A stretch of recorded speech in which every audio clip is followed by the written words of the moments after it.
And away we go on a Friday. Happiness is a choice. Thank you for choosing us.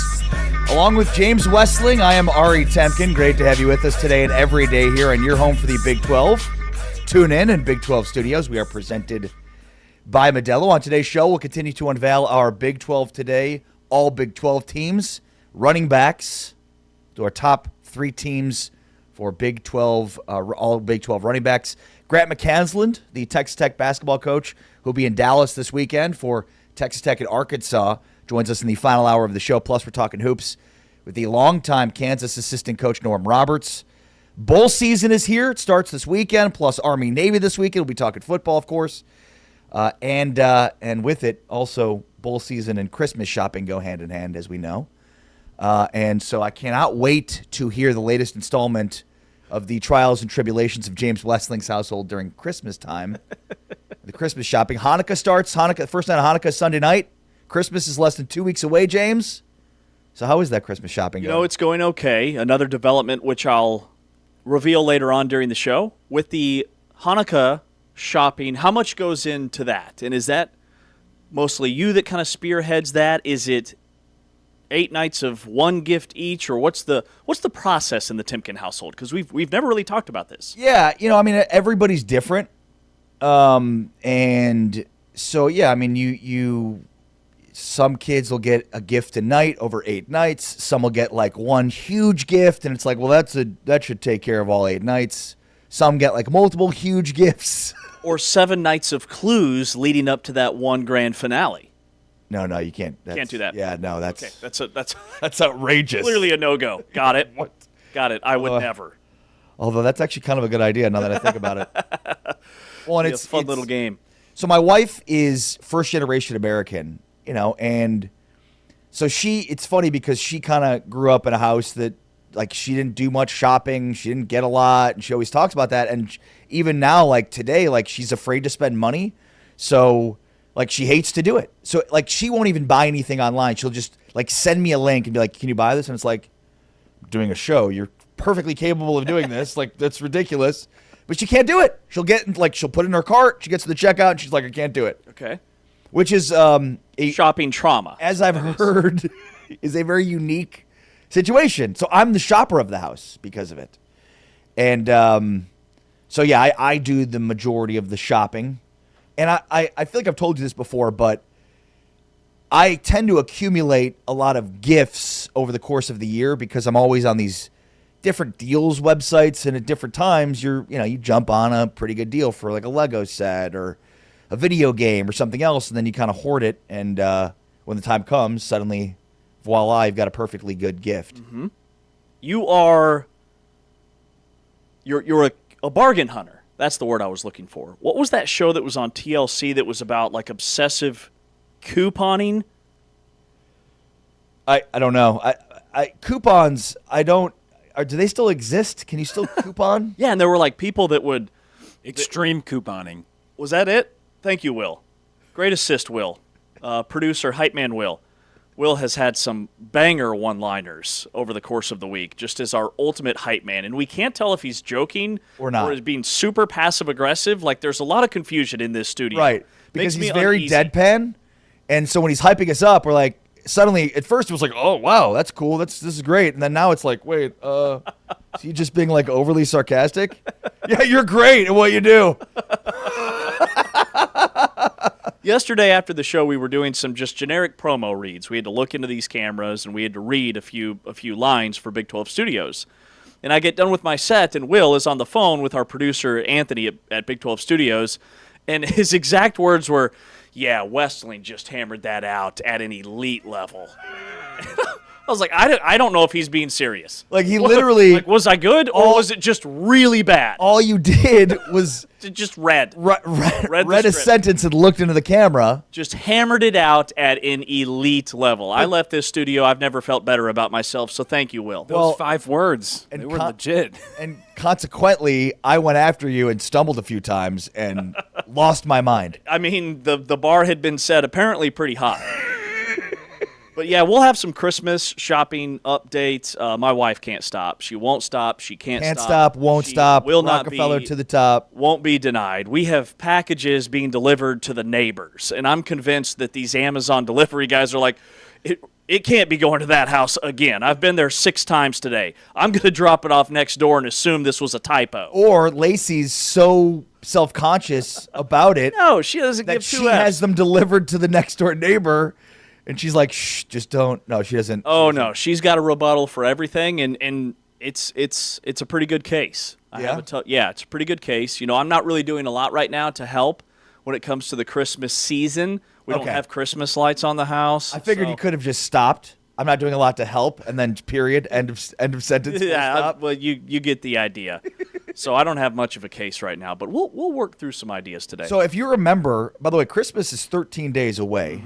I'm not sure if you can do math. It's less than 2 weeks away. So it feels like the time to put your lights up has already kind of passed, because at this point, the amount of time it takes to put the lights up versus the amount of time they'll be up. If you remember, I think it was like a month ago, I was like, you should just order one of those services that does it for you. Yeah, you mentioned that. But that costs money, Ari, and our Christmas budget is being invested in the gift-giving season. Got it. The gift-giving portion of Christmas. Well, it does make sense. You've got like 17, I don't have time to count, 17 kids? 19, Yeah. actually. Yeah, so our front yard's a little bit chaotic. I mean, there's like soccer nets and football nets and all kinds of, there's just random football helmets laying around in the yard that we try to pick up from time to time, and then they end up right back in the yard. And so God, I'd hate to be your neighbor. I think it's a really good idea that we don't have Christmas lights, because we're not drawing attention to the house. Like, we're just this dark, can't see anything. But don't you think being sun's the down at only 5 house p.m. on the street without Christmas No, lights? there's a couple others. Okay. There's a couple others. Senior citizens, one of them's disabled, but we're in the same park as those You're peeps. you're basically a senior citizen. You're basically a senior citizen in a 40-year-old's body. Truer words have never been spoken. I mean, if you didn't invest in creatine, I would think you were a senior citizen. Yeah, a little bit of creatine, good for the brain, good for the heart. So no, that's good. That's good, because yesterday when we were talking about the gift giving stuff, I thought we were gonna have to do kind of like a rehearsal for you talking to your wife, because you seemed pretty upset about it, which it doesn't bother me. It's not my wife, and it's not my Christmas. So, but you brought it up twice in the show, completely unprompted. So I just didn't know if you need to be talked off the ledge or not. Maybe a little bit, and we can book in this show with some more on this. But I would say it was definitely top of mind yesterday, and today I'm just kind of adding to that, because there were some developments last night that I think you'll enjoy as I try to navigate this very delicate situation. Because we will have, and this was part of her point, we will have 10 people under our roof for Christmas for an entire week. 10 people in our home that is ranch style, traditional. We don't live in a mansion, plus 3 pets. So it's a lot of peeps, which means a lot of gifts. There's math that's involved. It's a whole thing.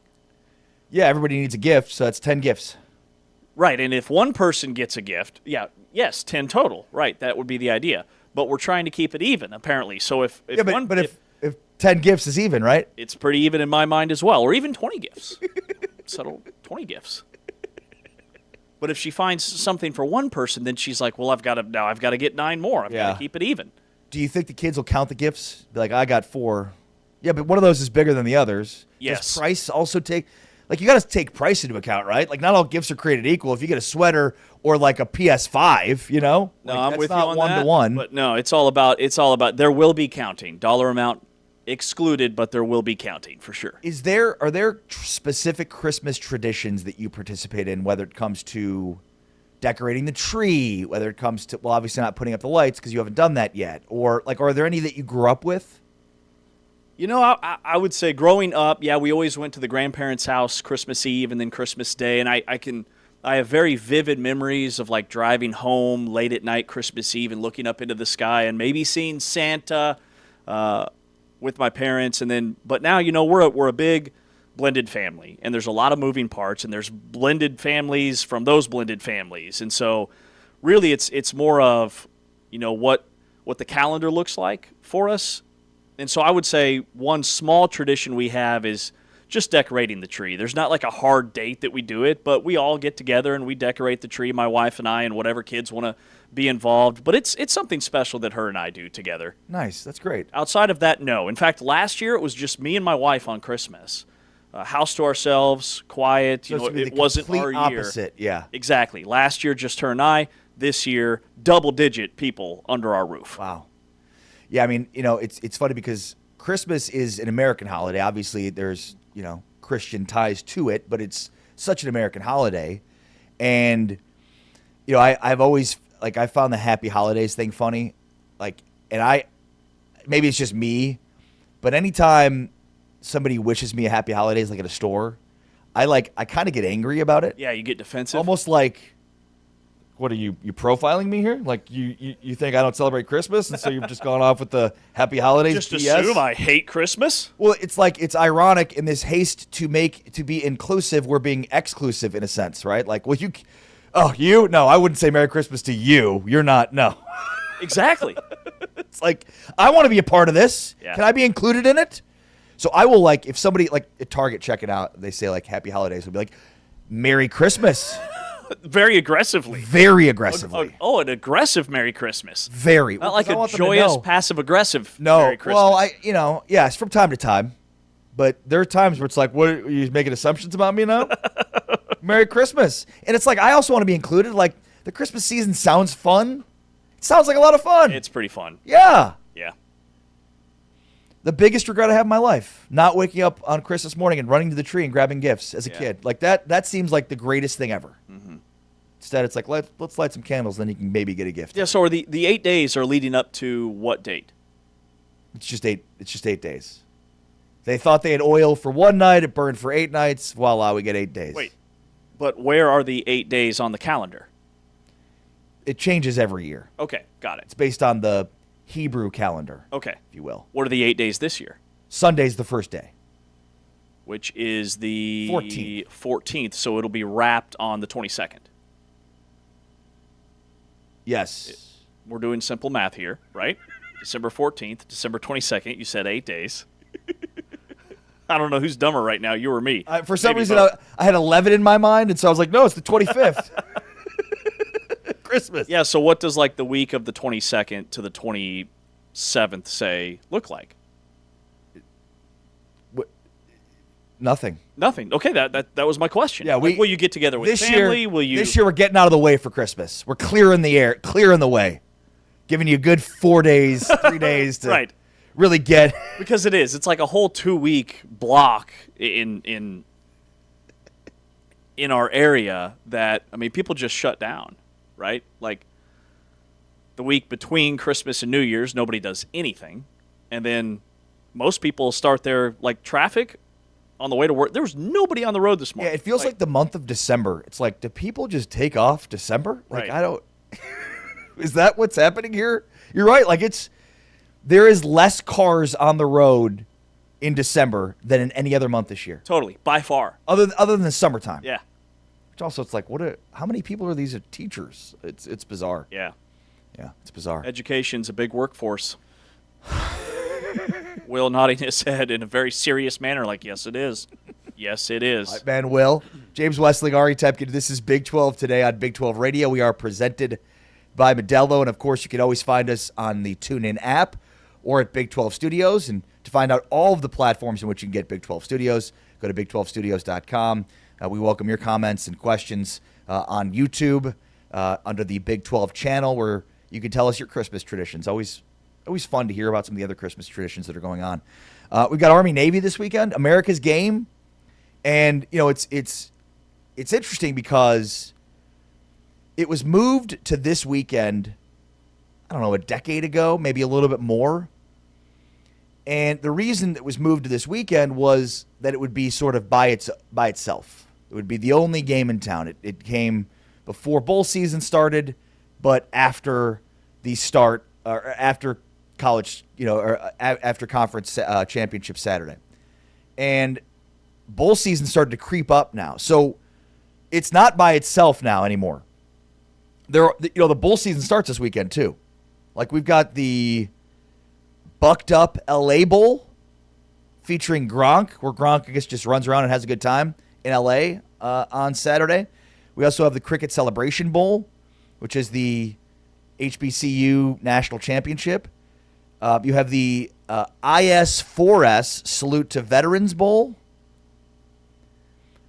Then the Cure Bowl, the 68 Venture. Well, that's all next week. That's actually. next week, Sorry. Tuesday and Wednesday. But, I mean, you're right. This Saturday, 8 p.m. Eastern Time, 7 Central, a pretty decent bowl game. Like Boise State against Washington, kind of that West Coast flavor with Boise State obviously being the underdog in that game and trying to take down a Big Ten team that has a lot of tradition and power on that part of the country. So, I mean, that's like a pretty intriguing matchup for this early. Bowl season is starting now mid-December. Like, that's wild to me. Yeah, and it feels like, again, because the Army-Navy game used to be by itself here on this weekend, it used to be a bigger, like, there was a period of time where it became a bigger deal, and now it's like it's been diminished again. But the thing I love about Army-Navy, I've been able to go a couple of times when USAA would send radio stations from across the country as like a radio row to really hype up the game. As much as college football has changed and evolved and become, a cash cow and, has just become the behemoth that it is, Army-Navy for over 100 years has remained unchanged. Like, all of the money involved in college football, all of the everything that goes into it, right? And, like, the Army-Navy game remains almost completely unchanged. Mm-hmm. They do the walk-on before the game. It's incredible. And then after the game, it's like everybody's one team together, regardless of who wins. And, they're at each other's throats the entire game. And all year, Army versus Navy, it's a huge rivalry. But, like, after the game, everybody comes together and we recognize, like, how big of a deal it is to represent your country, to go to such an incredible institution. And, that all of those guys that are playing in that game are going to be representing their country and, doing amazing things for this country. And the thing that stands out to me about this matchup this year and really starting last year is what's different about it now in this new era of college football is it's a conference game. These two teams are in a conference. They are playing in the American Great point. Conference. And so it is a game that has league implications. Now, not this year because neither team was in a position to play for a conference championship, except Navy was in the discussion late in the season. But last year, going into the final regular season Saturday, there was a path for Army and Navy to both make the American Conference Championship game, which means their conference championship game is played a week prior, last Saturday. So the American was trying to figure out, what do we do with this Army-Navy game? Do we need to move it up? Do we need to push back our conference championship game? It was a mess, and I think eventually we will see that in that conference, especially with all the coaching turnover that they've had. It could be next year, but there are a lot of really cool traditions with this game. The prisoner exchange, where cadets and midshipmen who spent the semester at the opposite academy, they are exchanged at midfield before kickoff. That's a bucket list thing. You mentioned the pregame festivities with both leaders and the national anthem and the choirs and everything that goes into that, but also just a little FF. We call this a fun fact. The first ever use of instant replay in college football debuted in an Army-Navy game back in 1963. Wow. CBS had instant replay back in the 60s. And it was in this game right here, television history in this matchup. Navy's had a great season. They're at 9 wins. Mm-hmm. They're 9-2. Yeah, so should be a really good game on Saturday. And then Saturday night, you get the Bucked Up LA Bowl featuring Boise State, Washington. With James Westling, I'm Ari Tepkin. TCU has a new OC. We'll get into that. Plus, more on the Big 12 side of bowl season. And we start to take a little bit of a look at the college football playoff. That's all coming up next. Along with James Westling, I'm Ari Tepkin. This is Big 12 Radio, presented by Modelo, heard on TuneIn and watched on Big 12 Studios.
Big 12 Radio, Big 12 Today, along with James Westling.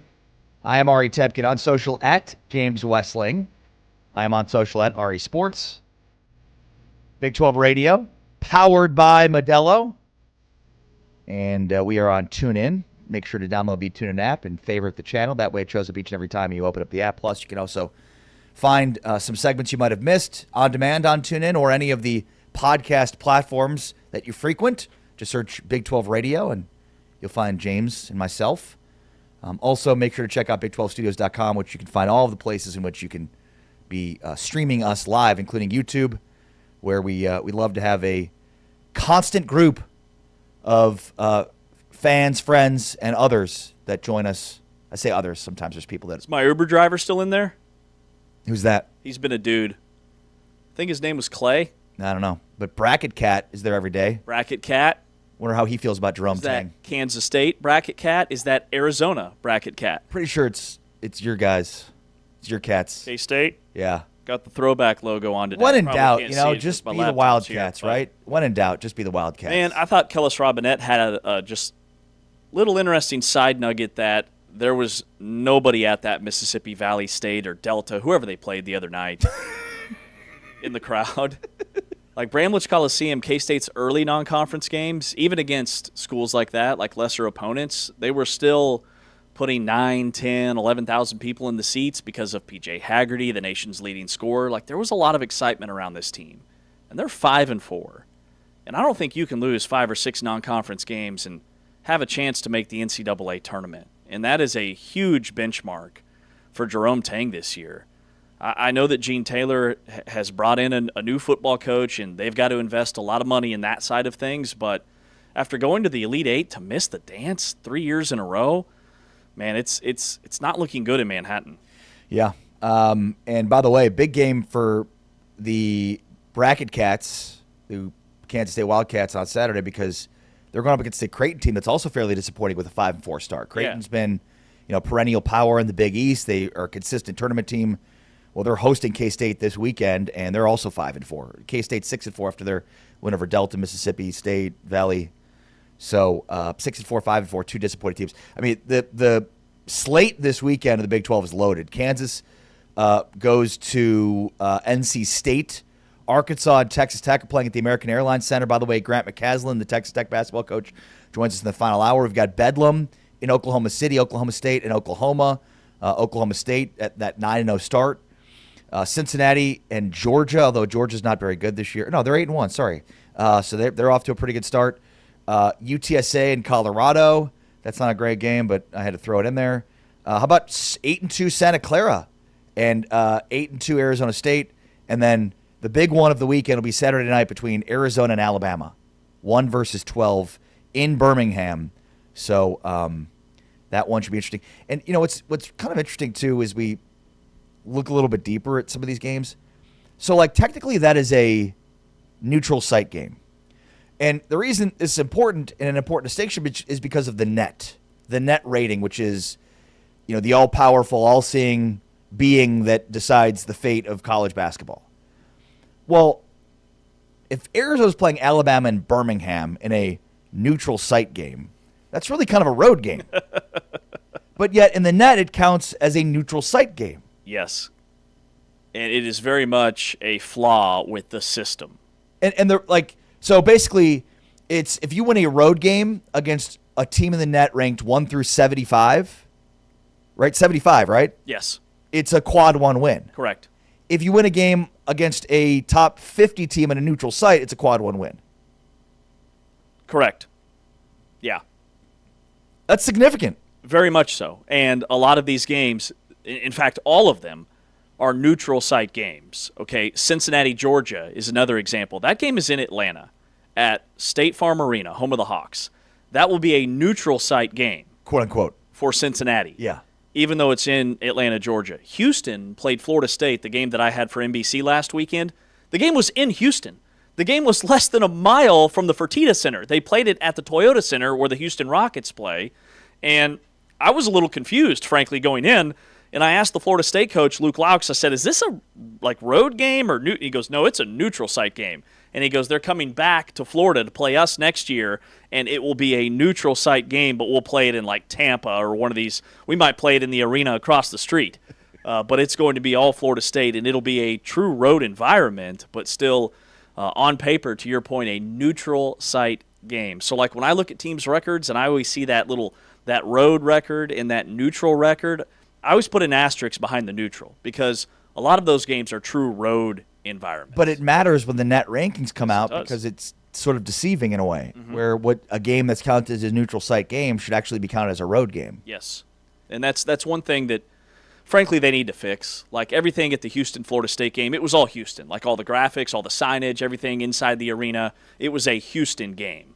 But it was called the Holiday Hoops Showdown, and it was, again, on paper, a neutral site game for Florida State. So that loss actually may have helped them when it comes to the net. Wow.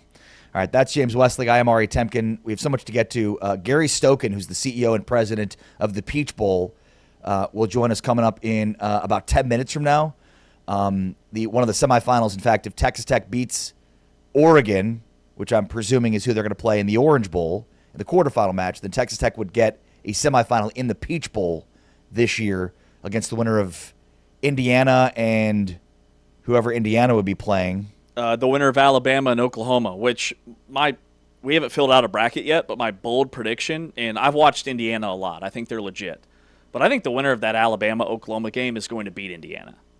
Just on that stage, on a neutral field, Ohio State had Indiana on the ropes. Ohio State did a lot of things very un-Ohio State-like in that Big Ten championship game, including missing a chip shot field goal after the guys doing TikTok trick field goals before the game. He is an incredible kicker, and he just boinked one there down the stretch. So I just something tells me that in the trenches, that Alabama or Oklahoma winner is going to get Indiana. Well, yeah, and it's sort of some of these matchups are great from the standpoint of okay, you've got two blue bloods, two teams and programs that historically have just won national championships, have had Heisman Trophy winners, top overall picks in Bama and Oklahoma, and Indiana, who's, history is literally being written right now in terms of football. This is Indiana as a program football-wise has just never done anything of substance until Kurt Signetti shows up and wins, 24 of the 25 games they play the last 2 years. So that's such an interesting, intriguing matchup there where Indiana's the favorite as the Big Ten champion going up against the pride of the SEC in Oklahoma and Bama. And I can't wait to ask Gary Stokan about just the bowl setup because, that game in Norman, think about okay, Oklahoma and Texas play in Dallas. Maybe Bedlam. I don't know if there's ever been as big of a game ever in Norman. College Station's going to be hosting a game, Texas A&M and Miami. It is going to be rocking. The environments for these home playoff games, I don't know, it just makes me want more. Yeah, I love it. And initially, when the whole college football playoff expanded from 4 to 12, I thought, we're going to have first-round games at home sites? I didn't know if I was here for it because I do think it's a tremendous advantage for the team that's playing at home. Yeah. All the home teams in the opening round last year, they all won. And I remember watching that Notre Dame-Indiana game last year and the Ohio State-Tennessee game. And, you think about these college football environments during the regular season, this is that on steroids in the postseason. It is just absolutely insane. And for Alabama to go on the road and beat Oklahoma in that environment against that crowd, for anybody to win on the road would be huge. And you think about James Madison and all the travel they have to do to go to Oregon, but I like the idea of rewarding these teams that get the higher seeds in the opening round by giving them a home game because, to your point, it adds to everything that makes college football and college sports so special, and then it gives them an advantage that they have earned that they're going to be up against in the next round against teams that get to rest for 2 weeks, plus between the conference championship games, so really they're resting for almost a month. It's a huge edge. Yeah, and look, I think as much as some of the traditions of college football have been reduced and in some ways even removed, from the sport entirely. An advantage that they have earned. James, you made your point. Easy there. Okay. It feels like the more this sport evolves, the more the traditions of the sport, and college football in particular, go away. Having home playoff games is one of the ways in which that's not true. Having home playoff games almost brings the tradition and pomp and circumstance of college football in a way that we've never seen it before. So, as much as, the bowl season used to be a big deal, and we've talked a lot about this, how, for teams getting to a bowl game, beating your rivals and getting to a really good bowl game were two huge success stories of a season. Now that's not the case anymore. And, the bowl season has been reduced to, flailing Pop-Tarts and, brands doing crazy things in order to become viral. That's what bowl season's about now. It never was about that. The sponsors of the bowls were secondary to the game itself. The game was what people watched. Now it's like people want to watch the Pop-Tarts Bowl because we're gonna see 6 live Pop-Tart mascots and one get eaten at the end. So home playoff games to me are the one way in which we're going almost back in time in a sense, because we've never had that, right? It's always been bowl season, neutral site games. The BCS National Championship was always a neutral site. So it's the one way in which we're sort of returning some of the pomp and circumstance and tradition of college football. Yeah, the college football playoff, to me, has become, in a lot of ways, the NFL playoffs. And the bowl season, the rest of the non-college football playoff bowls, unfortunately, have become the Pro Bowl when it, in comparison to the NFL, when you don't really know, number one, who's playing. You're totally right. If it's not a college football playoff game, right? You're totally right. You don't know who's going to be on the field, who's going to be held out for either the NFL draft, or maybe they want to enter the portal, and then you don't know what kind of effort you're going to get from the guys that are on the field. So that's the best comp I can come up with is the college football playoff is the NFL playoffs, and the other bowl games are now the Pro Bowl. Yeah. And look, we've talked a lot about this. We even talked to the executive director of bowl season, and look, the bowls still, they do great ratings. There's tons of value in them.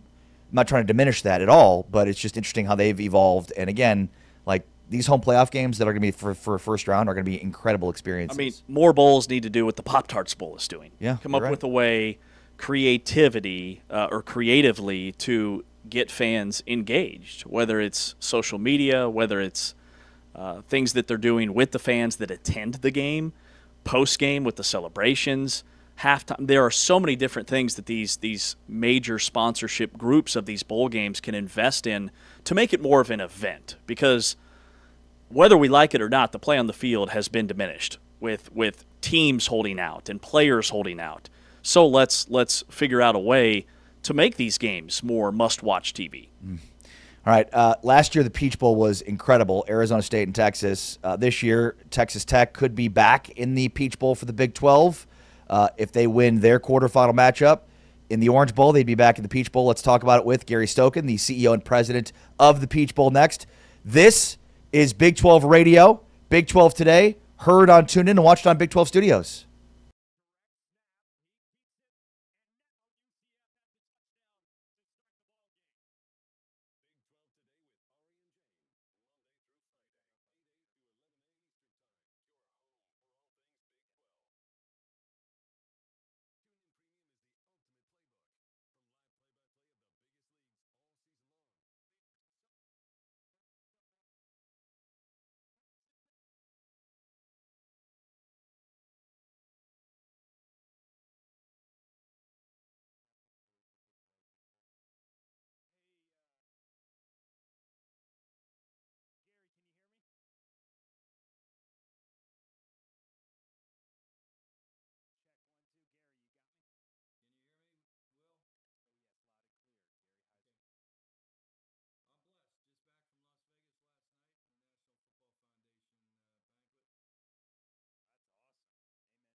Big 12 Radio, this is Big 12 Today. We are presented by Modelo and, of course, heard on TuneIn and watched on Big 12 Studios. Along with James Westling, I am Ari Temkin, and we are so pleased to be joined right now by the CEO and president of the Peach Bowl. Gary Stokin is joining us here from the Chick-fil-A Peach Bowl. Gary, you were just saying during the break, 28 years as the CEO and president of the Chick-fil-A Peach Bowl, and this will be your final game, the semifinal matchup here. Yeah, this will be the last one. I've been very blessed to be in sports for 47 years. And as I told you earlier, I've never worked a day in my life. It's been a passion. And whether it's been coaching basketball at North Carolina State or working for Adidas, working for Converse, having my own sports marketing company, and then the last 28 years working as president of Atlanta Sports Council and president and CEO of the Peach Bowl. Gary, how many years has it been exactly since you've been with the Peach Bowl? 28 years. 28 years. Man, a lot has changed when it comes to college football and the bowl system in 28 years. So, And the Peach Bowl. And the Peach Bowl. Yeah. Give us my first game, our own newspaper, the Atlanta Journal-Constitution, Mark Bradley, the headline was Georgia going to Peach Bowl. I picked Georgia, who was borderline top 25, and Virginia, who was number 12. And the AJC said, Georgia going to Peach Bowl, a third-tier bowl game. Well, give us we've been like the phoenix from the ashes in Atlanta. We've risen to, over the last 6 years, only the Rose Bowl has beaten us in viewership and attendance. Man, that's amazing. Well, I would love to get a peek behind the curtain in terms of, like you said, we picked Georgia. So what goes into that process? What are things that you're evaluating as you get towards the end of the season and look at some of the schools that over the years have played in the Peach Bowl? You know, it's ironic, I guess, from my background starting in coaching, I pretty much had probably like, I want to say 10 to 15 items that I would put on a piece of paper, and then next to it, I would, rank the teams. And back then, that was my job, big part of my job. Matter of fact, when I selected LSU in 2000, my second year, Nick Saban was the head coach at LSU. It's the only time in 28 years I've gotten a call from a coach saying, hey, we need to get to your bowl game. Wow. And they were 8-4. He was in his second year trying to build a brand down there at LSU. And he calls me and he says, hey, Gary, we need to get to the Peach Bowl. It's the best bowl we can get to. We're trying to build a program down here. So I went to my board, and back then that was part of my job, obviously. And I said, well, we're going to select LSU and against Georgia Tech, who was number 12, I think. And my board said, no, we don't want them. And I was in my second year in 2000. I started in 1998. And I said, why? And they said, well, we had DiNardo at LSU. He didn't promote the game. He didn't, they didn't sell any tickets. We don't want to work with LSU again. And I said, well, they got a new head coach. So I flew down. I met with Mark Emmert, who then was the chancellor of LSU. In the past, became NCAA president in the future. Charlie Weems, their chairman of the board, and Nick Saban. And I said, look, you guys got to promote the game. You got to sell tickets. You got to get people excited about this. And they said, yes, we'll do it. I came back to my board. I said, I met with these guys. I believe them. We're going to select them. And they said, we don't want them. And I said, well, I'll tell you what. I'll put my job on the line. If they don't sell tickets and Saban doesn't promote the game, then you can fire me. And they came up, I still remember the number, 16,421 tickets on day one of sales at LSU. Wow. Which may still be an all-time record for first day sales of a bowl game. And they came up, and Rohan Davey came in for Josh Booty in the second half, hit Reed in the back of the end zone, and they won 28-14. And when I went back to campus, as I've done for 27 years now, to do a good, the bad, and the ugly, just as our client, how do we continually improve? And Saban told me, he says, Gary, he says, everybody we recruited that year signed with us. And that was the Marcus Spears and Booger McFarland and that whole crew that wound up winning the national championship in 2003. So you fast forward to 2007, Nick's at Alabama, goes 7-6, beating Louisiana Monroe his first year. And in his second year, we had put in a bid to host the BCS because they went to a championship game. And they decided to go with a double host model where the Sugar, Rose, Orange, and Fiesta would host their game and then rotate the national championship. So we didn't win the bid. The presidents had legislated a 12th game in the schedule in 2007. And so I said to my board, I said, being a competitive son of a gun, I said, look, if they're not going to let us on the BCS on the backside of the season, we're starting the BCS on the front side of the season. So I started the kickoff game and got Clemson, who had C.J. Spiller. They were number 9. And I went to Nick, and I said, Nick, I'd love to have Alabama come over because you weren't going to get any TV money. You needed tickets to make the payouts to the teams to have them come. And I knew with Clemson, Alabama, I'd have a sellout in Atlanta. Well, Nick said, Gary, you help me at LSU. I'll help you get this started. Alabama came in, won the game 34-10. Got the cover of Sports Illustrated, Alabama's back. And the next year I had him against Alabama against Virginia Tech, who was number 7. Alabama was number 5. Alabama came in, won the game, won the national championship. And Nick would tell you if he's on this call, that was the start of Alabama's run that they went on. So, man, that's cool. Now, Gary, did you tell Nick Saban the first go around during those conversations, like, hey, I just put my job on the line for you. You've got to sell some tickets. Yeah. Oh, yeah, definitely. I told him, we got to stand up here and make this thing happen. And so they made it happen on the ticket side, on the business side, and then they took care of it on the field as well. So Nick's always remembered that. We've had a great relationship, and kind of interesting to have it come full circle in 2007-08 when we started the kickoff game. Yeah, it's amazing. We're talking with Gary Stokan here, the CEO and president of the Chick-fil-A Peach Bowl. Also was honored in Vegas as a recipient of the National Football Foundation Legacy Award. So congratulations to you on that. Thank you. You know, if Texas Tech wins their quarterfinal match in the Orange Bowl, then they'll get an opportunity to play in the semifinal game in the Peach Bowl. Last year, Arizona State, Texas in the Peach Bowl was an incredible game. What are some of the memories you have of that game? And, you know, from my vantage point, it was incredible to watch a guy like Cam Scadaboo, who we had been watching all year, you know, really explode on a national stage. Yeah, that was one of the most remarkable performances I've seen in the 27 games so far that I've been involved in. Matter of fact, he won the MVP, and we've never had a losing player win the MVP of the game. And I walked into the press conference with the trophy, and because I had done the trophy out on the field with Texas, and I walked into the Arizona State press conference and went up to him and said, I've never had a MVP from the losing team, let alone an MVP that threw up on the sidelines of the game. And so I presented him the trophy there at the press conference. But yeah, it was quite a performance from whether it was running the ball or even throwing the ball.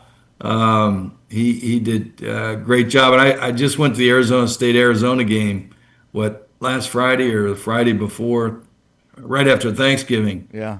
And he was there on the sidelines, and we were laughing about it. I guess he's heard from the Giants, and so he went back to Arizona State to go to the Arizona game. But yeah, it was quite a performance. Kenny Dillingham had a memorable year, obviously, and for the lack of a targeting call, Arizona State probably wins that game. Yeah, yeah. Mm-hmm.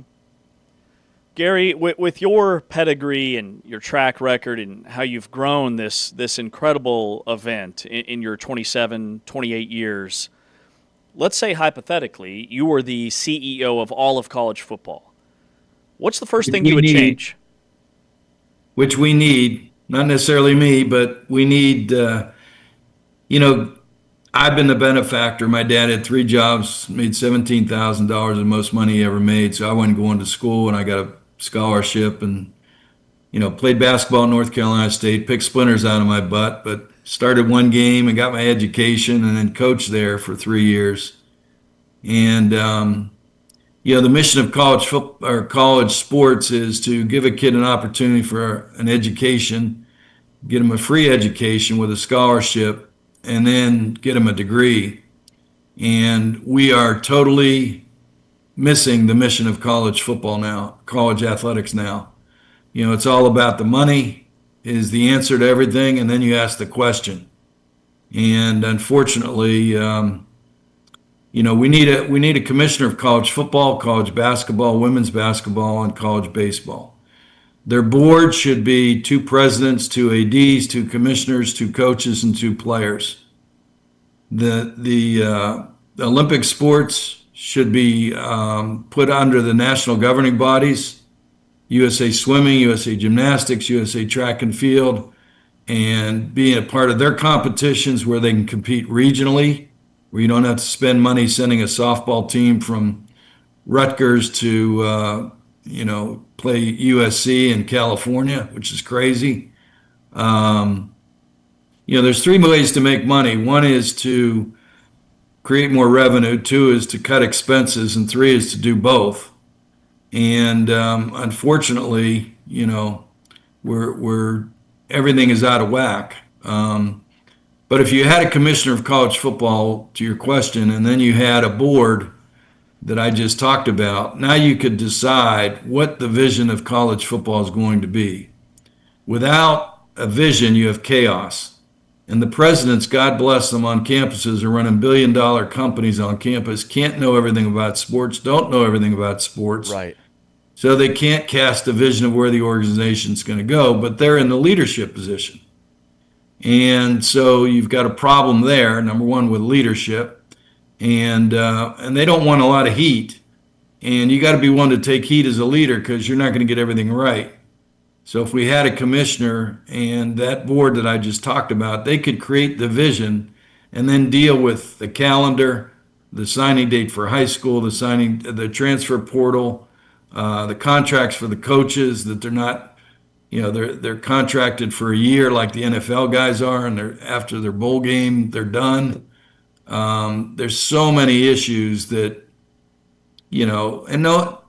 everybody in Las Vegas talked about the same thing, but nobody is in charge of figuring out the solutions. Right. There's 2 parts of a problem. Identify the problem and then create the solution.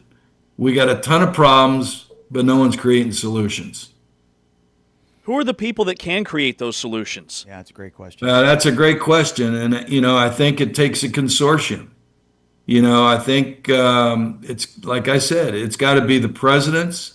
It's got to be the coaches. It's got to be the commissioners. It's got to be the ADs. It's got to be the players and the presidents. And they all got to, you got to get representation in a room and say, okay, I'm a business guy. The Peach Bowl was a 3rd-tier bowl game. We made it, arguably, one of the best bowl games in the country. And we did it through a process that I call AIM, which is asset integrated management, where you take each problem and you drive it through, what the actuals of the problem are, what the strategies and tactics are to figure out the answer, and then you come up with a solution. And you don't get everything right, but at least you're trying to get it right. And by trying to get it right, you'll create the right answer. And so that's what we need to do, get a consortium of all those people in a room and say, okay, let's deal with each issue and let's go down the line. Do you think that's being done now? No. No. And so you're not going to come up with solutions. So we're going to struggle. And I really worry, everybody says it's about the student athletes. Well, I don't know that we're teaching them much with dealing with adversity, which is what life's all about. Adversity reveals your character. And as you know, you guys have lived life. Life's going to smack you in the face and you're going to have to deal with adversity. And these kids aren't dealing with adversity. They're transferring or, whatever it is. And I'm afraid there's going to be mental issues down the road here with some of these kids, because when that money dries up from playing and you got to go out and pick up a lunch pail and work every day, that is not going to be an easy transition. And so I worry about the kids. I worry about the game. The game is a great game. It's hard to kill it, but we could be doing so much better And whether it's combining all of the TV rights, we're the second most favorite sport in the country behind the NFL. But yet, what we're making in TV revenues probably maybe about 6 billion all told together. We could be at probably 8 billion if we combine things. Wow. Think what you could do with another $2 billion. I mean, each NFL team gets $10 billion, a year. Yeah. I mean, I'm sorry, 10 billion is the NFL contract. Each team's getting $135 million. We lost the history of the Pac-12, 110 years, for about 20 to $30 million. If we'd combine our TV packages together, we'd make a lot more money. Yeah. But Well said. Gary Stokan, great to visit with you, the CEO and president of the Chick-fil-A Peach Bowl. Hopefully we'll be featuring a Texas Tech Big 12 team this season. So, Gary, thanks for your time. Congratulations on an incredible career, and can't wait to see this Chick-fil-A Peach Bowl this year.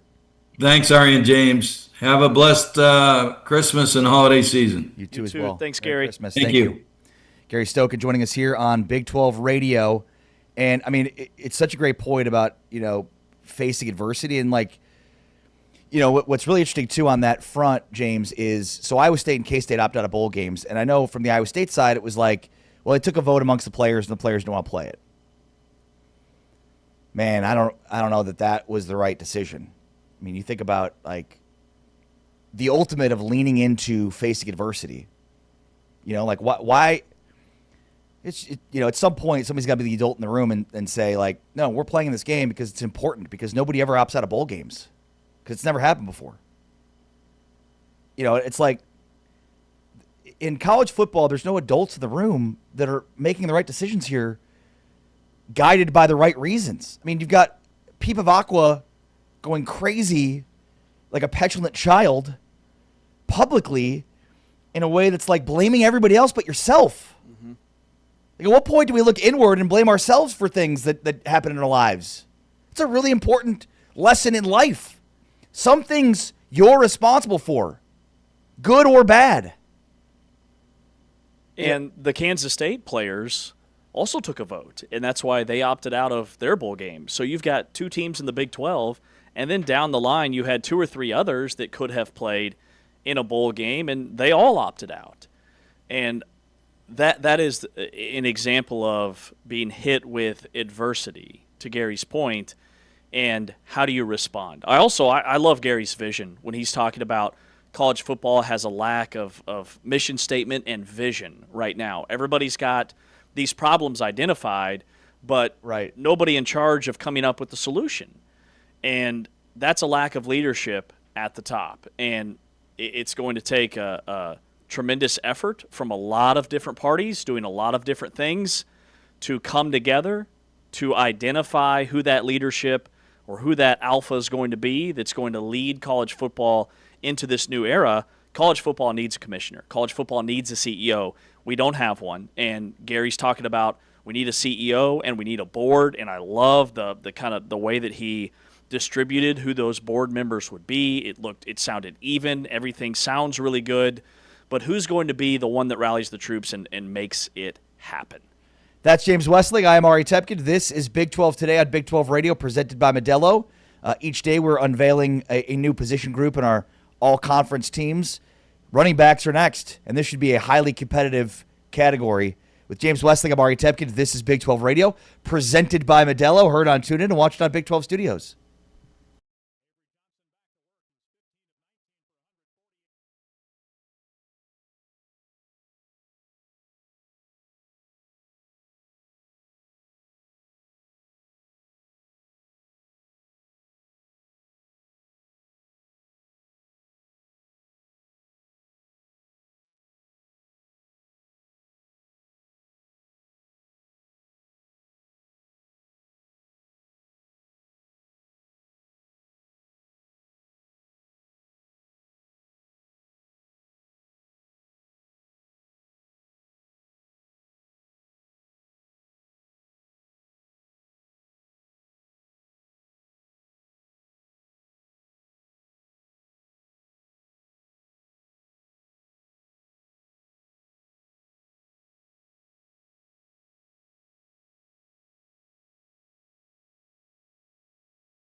Big 12 Radio. This is Big 12 Today. Along with James Westling, I am Ari Temkin. Great to have you with us today and every day here in your home for the Big 12 Conference. Tune in and Big 12 Studios. We are presented by Modelo. Great basketball weekend ahead. The former St. John's head coach and former Kansas assistant, Norm Roberts, joins us coming up in about 15 minutes right now to help us break down what he's seen so far and observed from the start of the Big 12 season and look ahead, of course, to the weekend. We've been breaking down position groups each and every day here on Big 12 Radio with our all Big 12 teams. The Big 12 Today, all Big 12 performers. Yesterday we did quarterbacks and had a little bit of a different list. I'm curious if we're going to have a different list today. We do 3 teams for each of these position groups. We're going to break down a different position group each day. And today we are on running backs. So our first, second, and third team running backs. So James, let's start with you. Who is your third team running back? And we're doing one running back because nobody runs a 2-back set anymore. So my third team all Big 12 running back is Raleek Brown from Arizona State. Finished as one of the top rushers in the league, had over 1,100 yards, over 6 yards per carry, had a 255-yard performance against Colorado, which was a program record in a single game.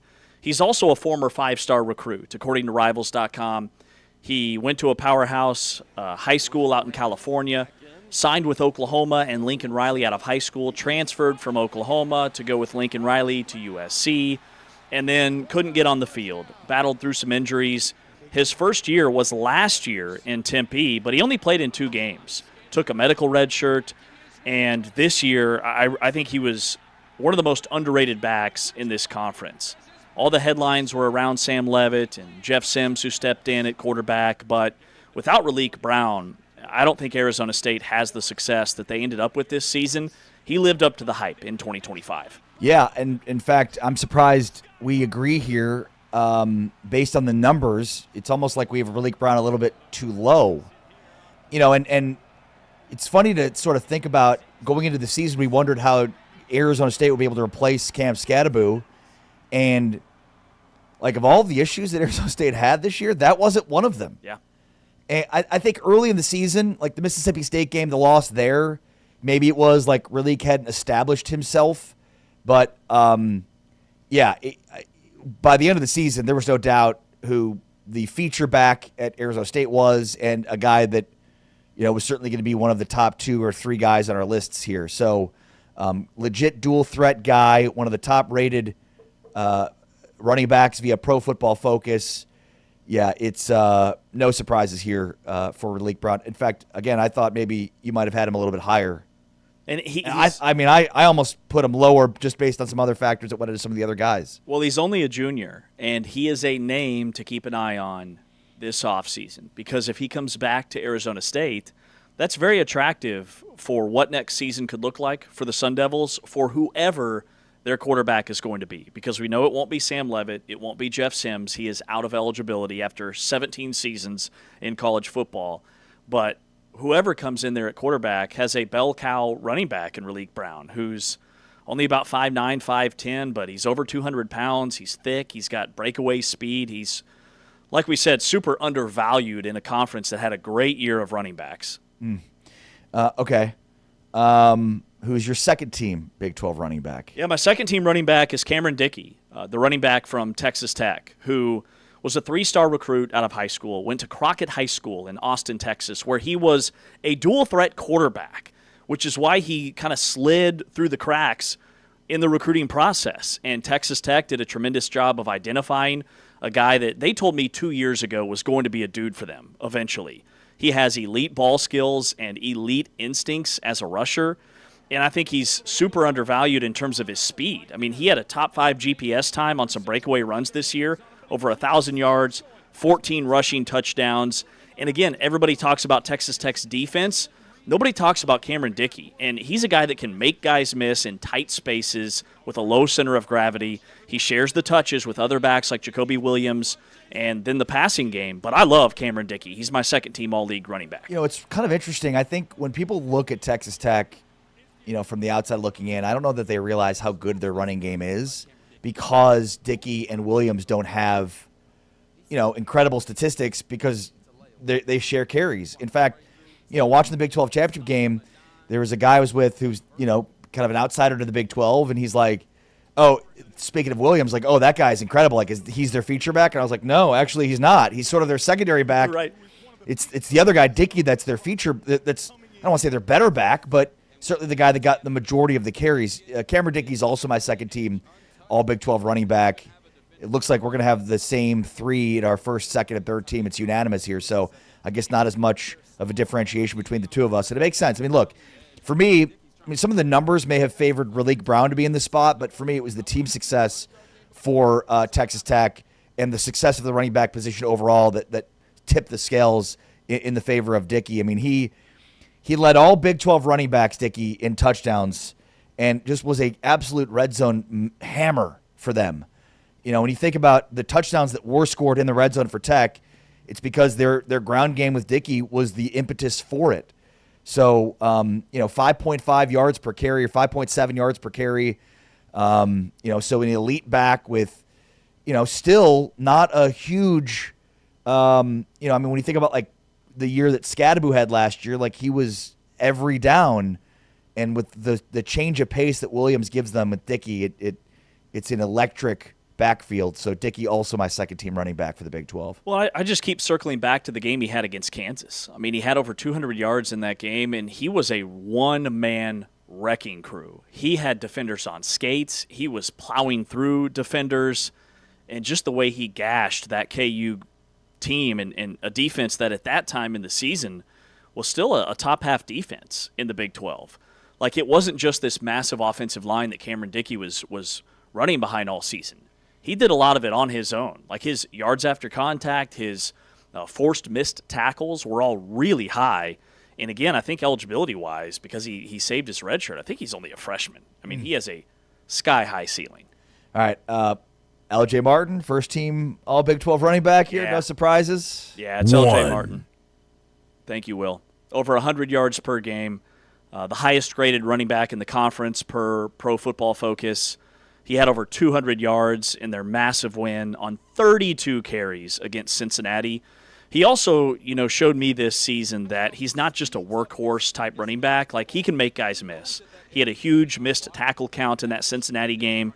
He's able to wear down defenses with his physicality, but also, like, he's got some cutback ability as well. And it's L.J. Martin for me. He averages a century per game on the ground. L.J. Martin's my first team all Big 12 running back. Yeah, just absolutely no argument here. L.J. Martin, first team. In fact, again, we're unanimous in our first, second, and third team selections here.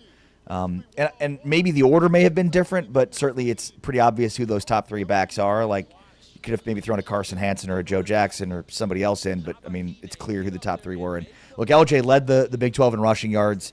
He led the Big 12 in rushing yards per game and led the Big 12 in yards from scrimmage among running backs. And attempts. I mean, he had 40 more attempts than anybody else in the conference. And to average 5.5 yards per carry, when each and every Saturday teams are loading up the box and they're centered on stopping you, and you still have that type of production.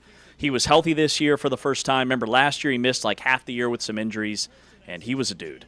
Yeah, I mean, here's a guy that in previous seasons – like, he looked like he was capable of it. He just couldn't stay healthy.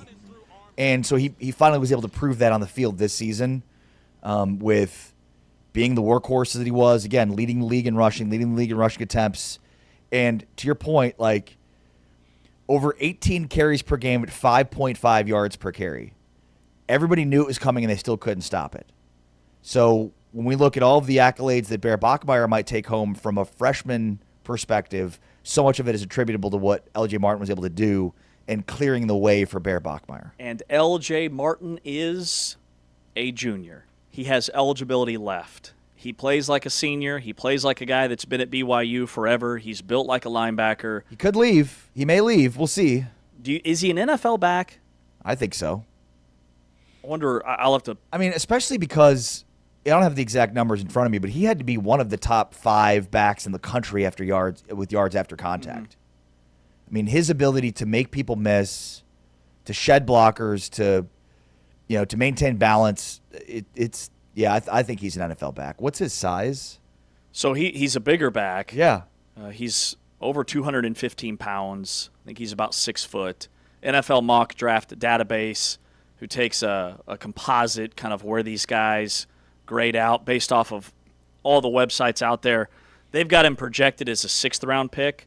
Some mock drafts have him as high as a 4th-round pick. So he's a guy that's definitely going to get drafted if he wants to play in the NFL this season. So that'll be a decision that BYU fans will be on edge to find out what he's going to do, because to think about him and Bear Bachmeier next year in that backfield together once again for BYU, another year stronger, faster, more dialed in, that's scary for the rest of the league.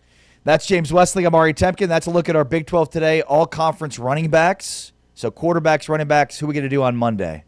Either receivers or offensive line. Receivers it is. All right, we will unveil our top 3, first team, second team, and third team, all Big 12 receivers on Monday, and we'll keep carrying along the offensive side before switching to the defensive side here on Big 12 today. All right, along with James Westling, I am Ari Tepkin. This is Big 12 Today, presented by Modelo, heard on TuneIn and watched on Big 12 Studios. On the way next, Norm Roberts, the longtime Bill Self assistant, former head coach at St. John's, joins us to break down the Big 12 basketball weekend ahead. This is Big 12 Today on Big 12 Radio and on TuneIn and Big 12 Studios.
Big 12 Radio, Big 12 Today, along with James Westling. I am Ari Temkin.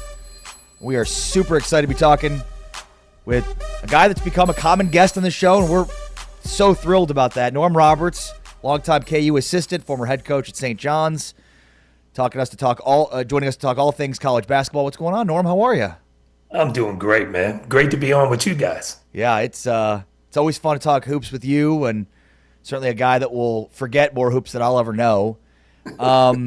So it's been a couple of weeks since we've had you on. Just kind of curious, like overall, big picture observations about the Big 12 as we, get this thing rolling. We're just a couple of weeks away from Big 12 play starting. I would tell you it's going to be a great year again. I think it's probably one of the best conferences, if not the best conference in college basketball. And I think the reason why that is because the bottom of the league is coming up. The bottom of the league, those games are going to be hard games. You got guys like TCU beating Florida. Colorado, I know hasn't really played anybody yet, but you're talking about them being 8-1. UCF looks like they've got a lot of talent that could give people problems, and obviously the top with Arizona, Houston, Iowa State, and Kansas, and those groups, they're always going to be good. So it's going to be a war of a league again. Norm, you were just telling us, we were talking about Iowa State, and there are so many elite freshmen in this league with DeBonsa and Darren Peterson and Koa Pete and the kids down at Houston, Kingston Flemings and Sanak. But this kid at Iowa State, Torre, who's from France, you recruited him when you were at Kansas. So what did you see in him, and what do you think TJ Otzelberger saw in him that all these recruiting services missed? Because he's like a 3-star recruit, number 130 on Rivals.com. Well, I think the one thing you saw was he had great tempo and pace to his game. He can play with the ball in his hands, and he can play without it. The other thing is his length and his strength defensively was going to make him a terrific defender. And that's really what he's doing for them. If you think about what he did to Brandon Smith, with Purdue. I mean, has anybody hawked Brandon Smith as hard as what he did in that game, and his length and strength? But you know what he's also showing? He has an offensive game. He can score the ball. He can attack the basket. He can make an open three.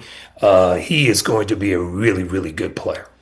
One of the things in watching this season to start is Arizona, and, I love the bully ball style they're playing with, Coach. I mean, this is – it continues to be a program under Tommy Lloyd that, whereas there's a lot of teams that only want to shoot layups and three-point shots and how much this game has become a three-point shooting game, then you look at Tommy Lloyd in Arizona and it's like, not so fast. I mean, they outscored Auburn 60-24 in the paint. Auburn had 68 total points their game last weekend, and Arizona nearly outscored them with the points in the paint alone. So I love the style they play with. Everybody can play in the post. I mean, even their point guard is he's got some size. So when he's got guys on him that are undermatched size-wise, he just takes them down low. Like they're kind of a throwback team.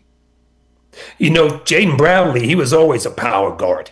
And he was like that in high school. He would post you up in high school and those things. They're going old school basketball. But the other thing that they're doing that's so good is that they play at such a good pace. They can play fast. They can play half court. But the other thing is, if you watch them, they take good shots.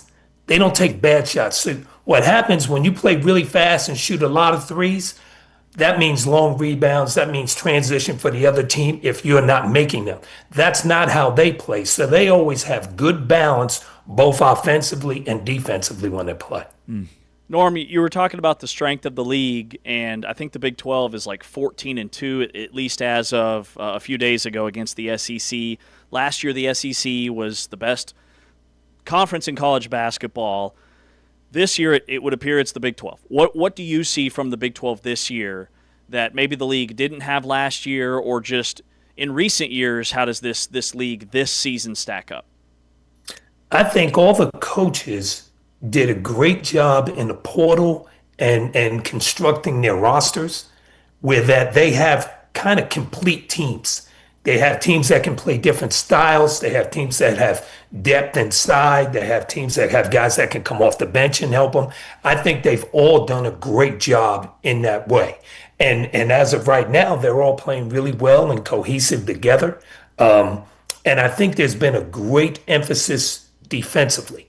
I think that, the Big 12 has a lot of really good defensive teams. Case in point, Kansas, not having Darren Peterson and winning those games like they did out in Vegas, that was on the defensive end. They have become a very, very good defensive team. Obviously, as you've observed from the bench as many years as you were with that program, there's been some seasons with some great defensive teams and maybe some that haven't been. What's different? Is it Flory? Is it just having a rim protector shot blocker that makes the difference here, or is it experienced guards? Council can lock you down. Just give us a sense here of why KU's defense has been so good so far this year. Well, I think one, it starts with Melvin Council. Yeah. Melvin Council can hawk the ball. He's got great size and strength. He's 6'4", 200 some odd pounds, so he can really get after you. So that's the point of attack. And then when you have big guys that can move their feet on ball screen coverages, now it opens up all doors to you, because now you can play in so many different ways. We can trap a ball screen. We can flat hedge a ball screen. We can down a ball screen. We can do so many different things because they can recover after they help. And then when you have shot blocking behind that, that really helps your team. So it really starts with that point guard, and then if you got big guys that can move their feet. Yeah, can you expand on that? Because I think that leads me into my question was going to be, what makes the Big 12 collectively so good defensively? And I think you touched on it there. There are a lot of really athletic bigs, and then also the league just has so much length. So when you look at some of these teams defensively, is the league ahead collectively of where it's been? And, what's the biggest key to being a really good defensive team in today's game that is ever evolving with so many teams shooting threes and layups and completely eliminating the mid-range game? Like, what's the biggest thing you look at? Well, I think, as I said before, it's the point guard and the big guy. But then if you have that length, now you have the versatility to switch. And when you can switch and get out on shooters, which Kansas has been able to do, and people have shot really poorly three-point wise against them, that is something that can take a lot of options away from teams. And then if you play against teams that kind of stand, or they're playing to two or three guys, it's much easier to take out those two or three guys. Case in point, Tennessee's a terrific basketball team, but they're going to play through a Ment and they're going to play through Gillespie. Yeah. So now your defense has to be structured to take those guys out, wear them out. And that's what's happening to Tennessee right now. They've struggled a little bit because their two top scorers are really tired because they're getting worn out on both ends of the floor. Great point. Norm Roberts is joining us, who was on staff at Kansas for Final Fours and the national championship most recently in 2022 when Kansas took down North Carolina. I'm curious, just going from your experience of being part of that team, like, when did you know? And then I guess the second part of that is, like, what are some maybe early season indicators of, like, this team can win a national title this year, if there are any? I think, the one thing I've always said, you have your team in the right place when they speak and act like you do as coaches. So what I'm saying is, when they're out on the floor and the guy doesn't help and recover or something like that, and they're talking to each other that way without you expressing it as a coach, and you see that in practice and that stuff, you start to feel like, okay, our team's on the same page. We're all on the same page. We all know what we need to do to win. We had some situations that happened that year. Kentucky beat us really bad at home that year, and beat us by 18 at home, and it really was worse than that. Yeah, right. And when that happened to us that night, and we were playing pretty good, probably a little bit full of ourselves, and when that happened that night, Coach really got into our guys, and he used this adage. He kept saying to them, you see those guys who are at Kentucky, those are real guys, like pro guys. Those are real guys. We got fake guys. We ain't real guys yet. We got to be real. And Coach did that throughout the year. And it actually became our team's kind of mantra, where they started saying that, hey, every time we won a game that was a tough game, a tough one against Texas Tech or whoever, Iowa State, whoever we beat, it would be like, are we real guys now? Real guys now. Real guys played tonight. And they used that the whole time. And I believe that helped us so much in the national championship game when we were down at halftime. Because when we went in at halftime, everyone thinks that Bill Self went in the locker room and rant and raved and yelled and screamed. None of that happened. None of it. He came in the locker room as calm as can be, and our guys were in there talking to each other. And they weren't yelling and screaming at each other like, hey, guys, we can get back. Don't worry about it. This is what we got to do, talking like that.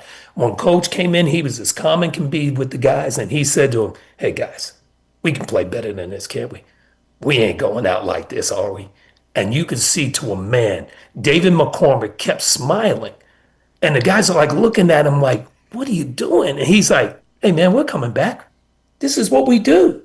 We're not scared of this. Let's do this. And the guys went out there and did it. Man, that's awesome. Yeah, it was a fun game to be in the building for, and especially for a KU fan and my friends and I. We were in the North Carolina section, and it was we left our seats, started walking around the building after the first half. We're like, things got to change, and boy, did they! Second half was a blast. And we didn't think about it, coming back on that run on them, we never made a three. Yeah, wow. Never made a three. That's amazing. Norm, how many Big 12 teams do you see having real guys this season? Like, how many teams in this league are capable of being a Final Four caliber basketball team? I think you have at least four. I think you have at least four in the league, and it could be different teams. I mean, Arizona and Iowa State obviously have a chance to do that. Houston has a chance to do it.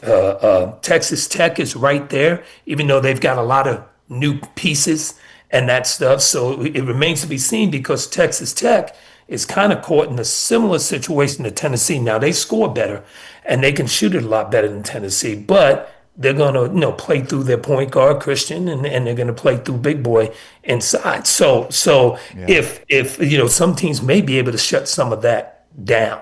So I do think they have a chance. Kansas, if Darren Peterson gets totally back and in rhythm and that type of stuff, they've got a chance. The NCAA is based on your matchups. You get good matchups in the NCAA, you can move forward. And so these teams are all capable. What about BYU? BYU is probably one of the most dangerous. Really? Okay. Because they are so talented. Okay, and if they get Davis playing well for them, obviously they got him back after the situation. He gives them athleticism. He gives them a guy that can switch and guard, but also make a shot. The Banza the other night put on a show that was big time. You know where he wants to go. He wants to play off that elbow. He's going to long stride, but you can't stop it. He's just so athletic. And the point guard obviously making the shots right, making the shots that he made, and that's it. The one thing that's different, they got to get Saunders going more. They got to find a way to get more shots for Saunders, because he's so talented and he can spread that defense out. And but the key to them defensively is Big Boy Keba Keita. That guy is a freak. Like, as athletic, he is as athletic as Flory Badunga. He's like that. They are both very, very athletic, and he is a powerful player around the rim. Always fun to catch up with Norm Roberts, the former Kansas assistant, former head coach at St. John's. The one thing I'm very curious for in terms of like roster building and management, obviously you look at some of the teams that Bill Self put together, and how those guys as freshmen would grow, and when you think about like 04, 05, young players that became national champions in 08, it's so different now. How do you see coaches managing rosters with the turnover that they have, as opposed to in years past when you had to have more experienced teams that came together over 2 to 3 years or 3 to 4 years? I think that the key is keep the ones that you got to keep. Find a way to keep those guys and not lose them, either through the transfer portal or obviously graduation. You can't stop that, but try to keep the ones that you got to keep, and then add the right pieces that lead to winning. And sometimes the right pieces that lead to winning are not the guys ranked number 4, 5, 6 in the portal, or guys that are ranked high in high school. It's the pieces that fit you. And coach has always been good at, at Kansas, he was always good at getting the guys that fit him, fit our personality, fit our team, fit our culture. And it's hard to say culture. Everybody talks about culture. Right. That's great, but culture is built over time. It's built over time, and it's hard to do that now because there is no time. You've got to be ready to go right away, and in 4 months, you've got to be able to play at a high level. The other thing is too, I think it's really important for your roster is the back end of your roster. Instruct that right to have guys that can come in and play valuable minutes, 15, 18 minutes a game that can help you win. Those guys are big keys to winning big time. Great stuff. Norm Roberts, always fun to catch up, and love the work he's doing in media, whether it's with Field of 68 or anywhere else. Anytime he talks, it's great to listen. The great Norm Roberts. Norm, thanks for your time. Have a Merry Christmas and a Happy New Year, and we'll talk to you again soon. Thank you. Appreciate you guys. Same to you. Thanks, Norm. Take care. Norm Roberts, the longtime KU assistant, head coach at St. John's, joining us here on Big 12 Radio, breaking out his thoughts overall in the Big 12. Really great insight there.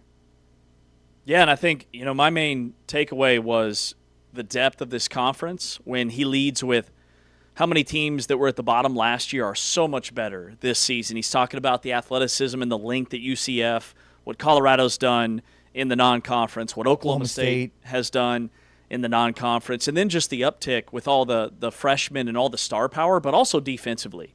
Like, there are some really good defensive teams in this league, and that's being skewed by the tempo that they're playing with, how much better these teams are offensively, that it's getting overlooked.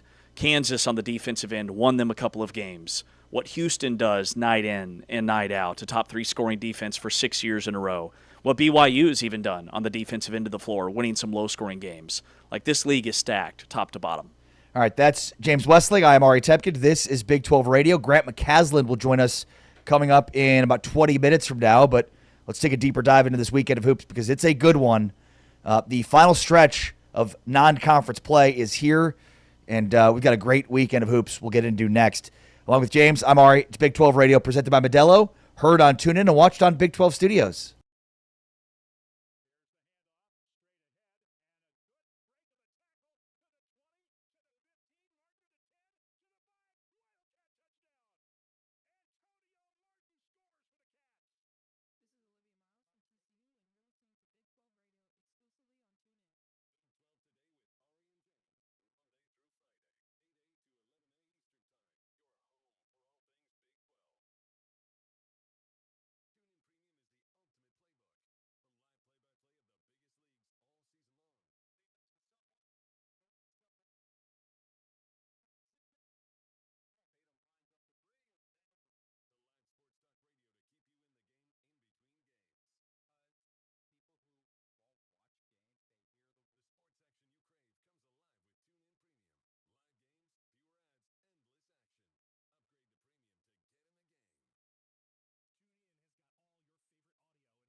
Big 12 radio.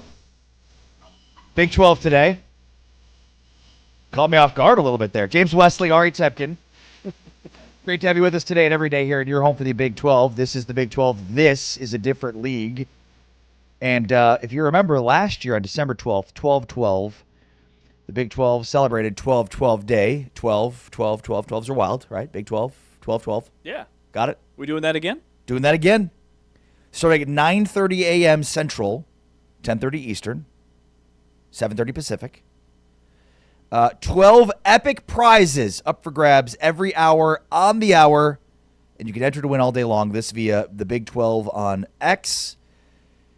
It says we'll keep you posted here on X, but it's all going down on Instagram, so we'll see you there. Okay, so never mind. Keep it on Instagram. Go to IG, search out the Big 12, and are we eligible for those or no? We can't get these epic prizes. I say yes.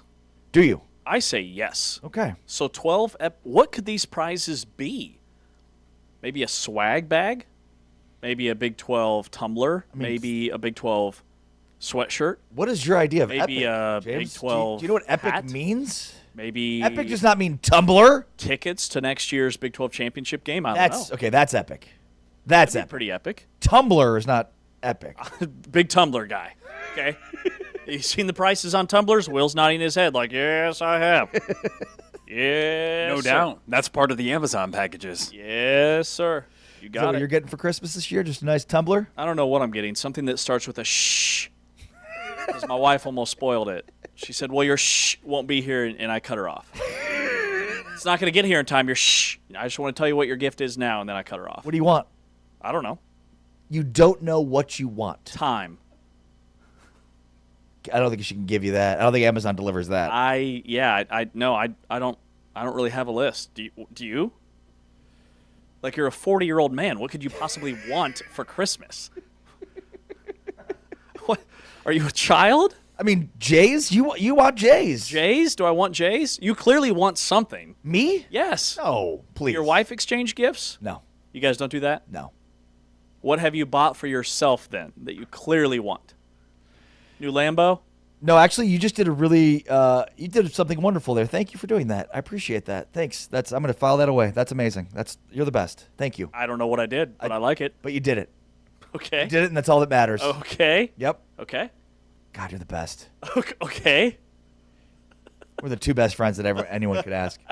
Thanks for following along here on TuneIn and on the Big 12 app now as well. Streaming on the Big 12 app, streaming on TuneIn, and of course, Big12Studios.com. Find us for all the places you can catch us, including YouTube, where we are engaging with all of the commenters, including our good friend James Faust, who won our Big 12 bracket challenge last year and then got to be on the show and found out he's a lot cooler than you or I are. So always great to be chopping it up with James on the YouTube chat there. All right, huge hoops weekend ahead. Plus, we are about 15 minutes away from visiting with Grant McCasland, the great basketball coach at Texas Tech. But Kansas, NC State, that one is in Raleigh. Arkansas, Texas Tech, here in Dallas at American Airlines Center. Oklahoma, Oklahoma State, that one's in Oklahoma City. Cincinnati, Georgia, in Atlanta. You also have, from a high-end standpoint, K-State and Creighton, two kind of disappointing teams. 8-2 Arizona State, 8-2 Santa Clara. That game is in Henderson, Nevada.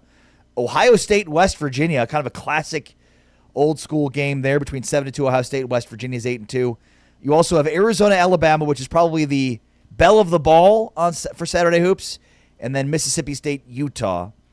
Also on the docket is 3-7 New Orleans against 9-1 Houston. One of those three wins, though, against TCU. When it comes down to the tournament time, TCU's resume is going to be very interesting. Obviously, there's still a lot more to play out, but it'll be very interesting because they have a loss at home to New Orleans, who sits at 3-7 right now, but then a win against the defending national champion Florida Gators. And I'm so glad you brought them up because they have a 6-3 record, but they are already a fascinating case study. They're number 58 in the KenPom. Their luck rating, which I'm going to tell you what that is here in just a moment, they are 335th out of 360 teams. So I look at TCU, they've been very unlucky. Two teams that are playing each other this weekend in the Big 12, Well, Kansas from the Big 12, NC State from the ACC, which I think is going to be a banger of a basketball game and would be a massive win for Kansas. Remember, that's where Darion Williams, former Texas Tech baller, is at now. He's at NC State, but both Kansas and NC State are in like the 270s in luck factor. And what that is, it's a KenPom analytic metric that is the gap between what happened on the scoreboard and what should have happened. And to get even more in depth, so if your team is plus in the luck rating, it basically means that you've won more games than your performance suggests, like close games, late game shots, heroics. The Rob Wright 3 from 30 feet away would be one that would skew the luck meter. Some favorable bounces on balls that were hit out of bounds on blocked shots or whatever the case may be, rebounds. If your team is in the minus luck, which is what KU and TCU, where they both find themselves, they've lost more games than they should have based off of how they're playing. We're talking about injuries at the wrong time. We're talking about missed free throws. We're talking about some bad breaks on offensive or defensive rebounds. Just little things that should normally happen in a basketball game that you don't capitalize on. And typically in the NCAA tournament and as the season progresses, you see these things kind of play themselves out to where teams that are really high in the luck rating don't usually perform well in the NCAA tournament and vice versa. So that's good news for TCU, and it's good news for Kansas, who have had some really bad luck. Interesting. That's a really interesting perspective there. All right. What's that? I mean, before I ask you the question, I'll just answer it myself. In terms of the slate overall, like there's some really good ones. This is a great Saturday of hoops in the Big 12. Arizona, Alabama, though, 8:30 Central, 9:30 Eastern on ESPN from Birmingham, Alabama. And it's a classic contrast of styles here, where Alabama under Nate Oates has been a very high-volume three-point shooting team. They're one of those threes or layups teams, and Arizona is more of a interior presence, but obviously number one in the country, 8-0. I think people expect them to be good, but maybe not this good, especially like Arizona's schedule has been brutal.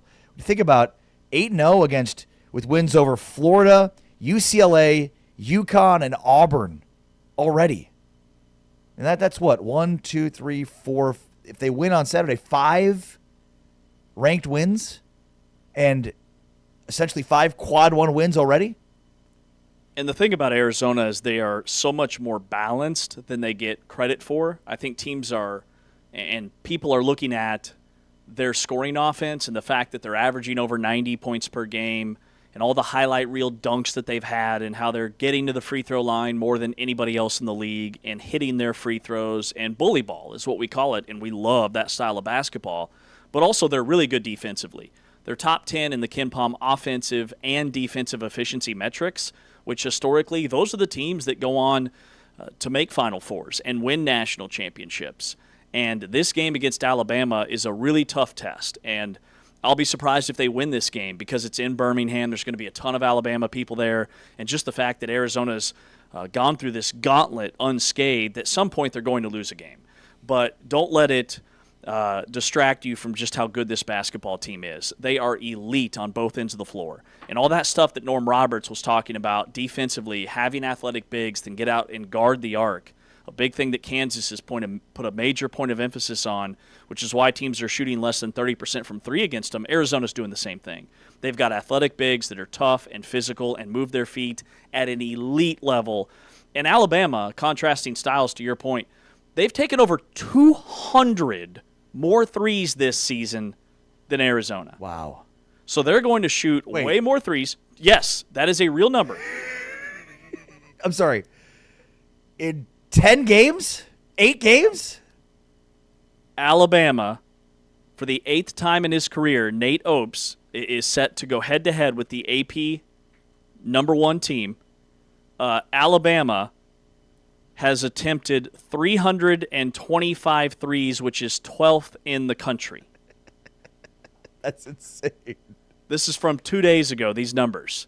That's insane. Alabama took 57 threes in their last game. 57.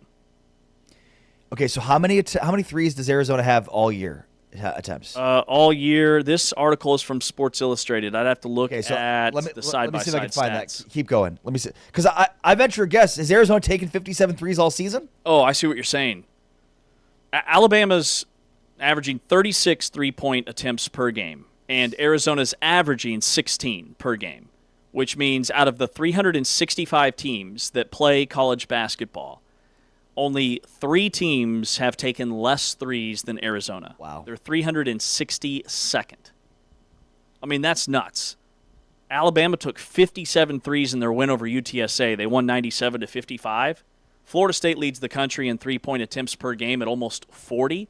I mean, teams aren't shooting twos 40. anymore. How many shots do you get in a game? 60, 70. If you're a pretty good offensive rebounding team, maybe 60 to 70. I mean, most teams I would say are probably around 60. So, yeah, 2/3 of your shots are threes. Yeah, I can't see. I'm looking for the actual number here. Arizona, Yeah. I've got it for you. All right. How many attempts have they taken? 48 attempts, 48 makes on 128 attempts. So they're shooting 37.5%. Pretty good, but only 128 attempts in Yeah, 8 they're attempting 16 per game. So 128 attempts in 8 games, and Alabama had 57 attempts in 1 game. In their last game. Yeah, that is a blatant contrast in styles there. Yeah, Alabama is shooting 34.8% from 3. They're making 12.6 per game. That's 4th most in the country. They've attempted the 3rd most in the nation. So you've got the team that's attempted the 3rd most threes and the team that is 362nd in threes attempted per game going head-to-head this weekend. What do you think the game comes down to? Threes and rebounding. Yeah, I mean, look, if Alabama hits threes at a high volume, like 40, upwards of 40%, like you almost don't have a shot against them in any game, but certainly in this game where you're trading threes for twos. I wonder, too, if Arizona is going to watch them and be like, oh, you're allowed to shoot from there? I didn't realize you were allowed to shoot from there. I think the thing for Arizona is how do they handle that adversity? Because when you've got a team like Alabama that shoots the ball like they do and plays at this tempo, they're going to go on a run. They're going to have stretches in this game where they hit back-to-back threes or 3 in a row or 4 in a row. How does Arizona respond? Do they come down and do they hoist a couple of threes, or do they continue to play their game and get to the foul line and wear that Alabama team down?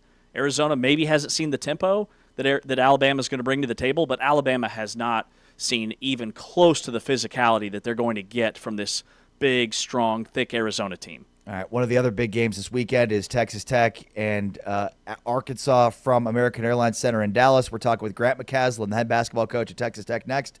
With James Westling, I am Ari Tepkin. This is Big 12 Radio, presented by Modelo, heard on TuneIn and watched on Big 12 Studios.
Big 12 Radio. This is Big 12 Today.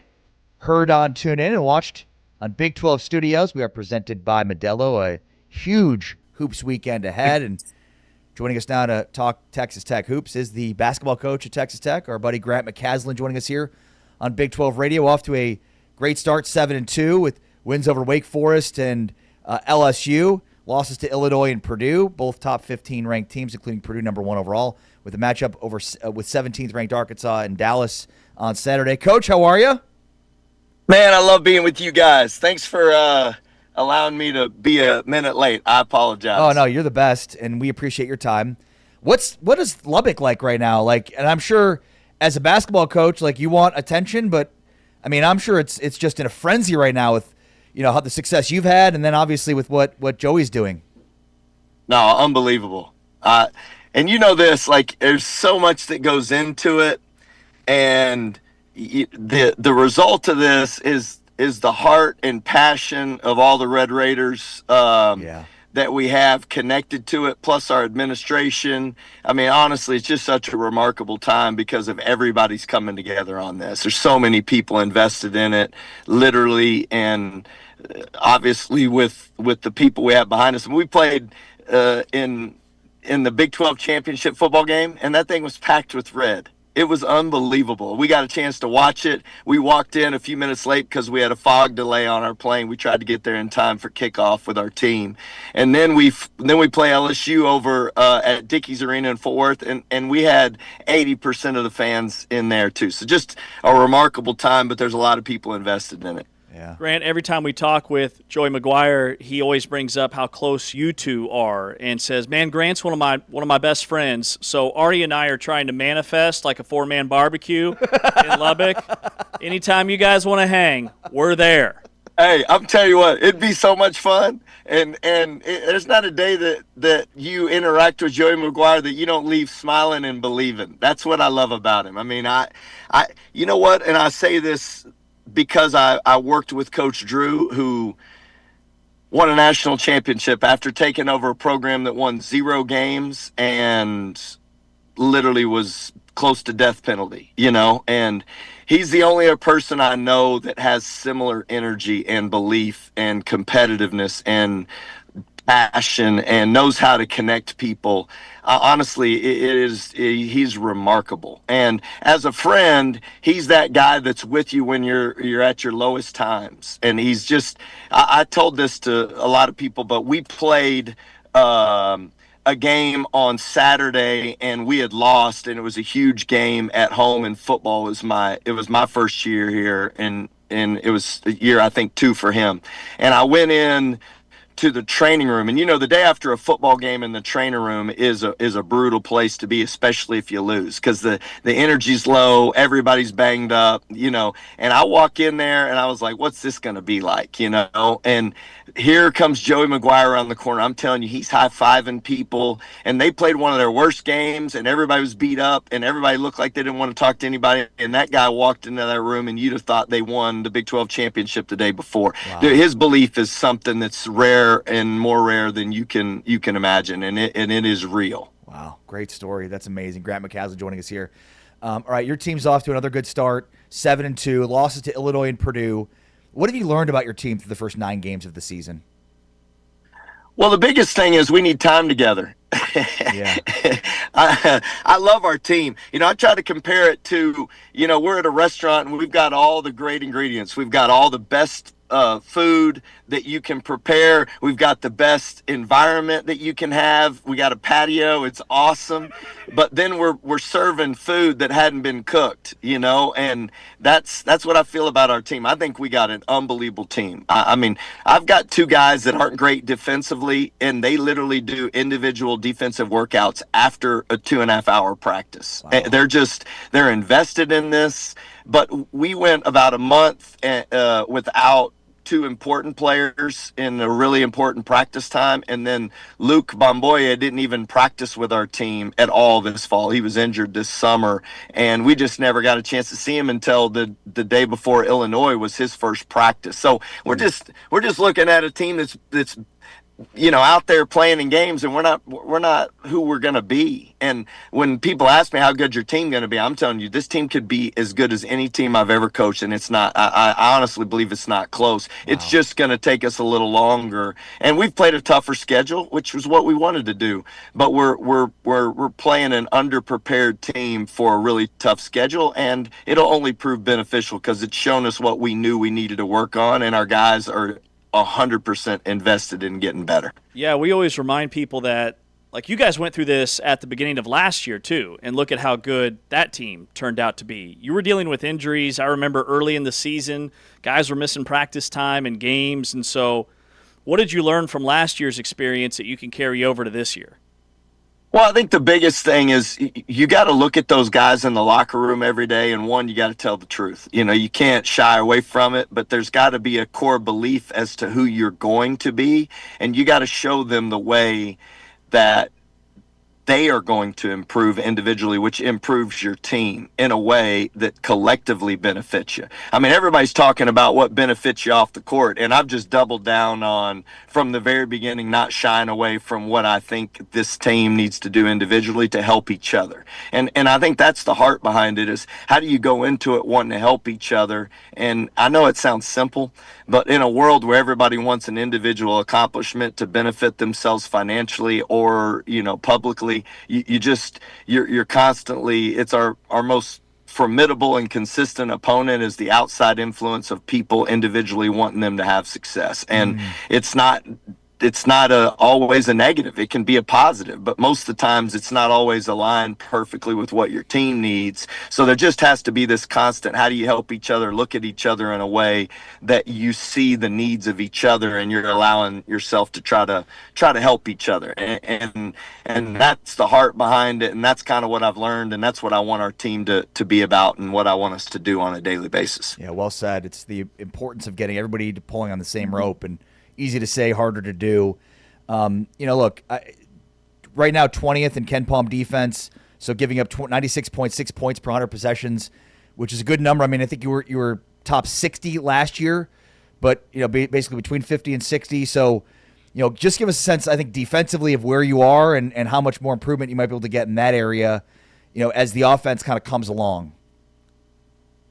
Yeah, when we started the season, our offense was obviously ahead of our defense, and then we added Luke back to the equation. And Luke's a huge part of our team because, it was, and I tell people this, but with Luke on the floor, we just didn't have enough flow together, but he was so naturally good at protecting the rim that we need that. And so Luke on the floor, we were, top 15 in the country defensively and bottom 15 offensively. And then you flip that with Lawan on the floor, Watts, who's a newcomer, and we missed him for about a month and a half at the end of October and beginning of November. And he was a plus.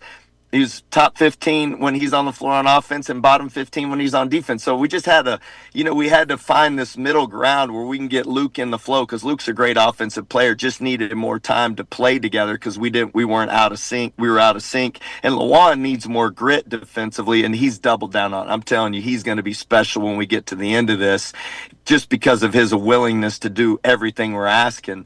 And so I'll tell you where we're at is I think on both ends. When we got to the end, we were a top 5 offense in the country, and we were in the bottom 30, I think, defensively. Yeah. I do think, I'm not sure on the offensive end if we'll get to top 5. I think we've got 2 components that people have to we can leverage them with Christian Anderson and JT Toppin.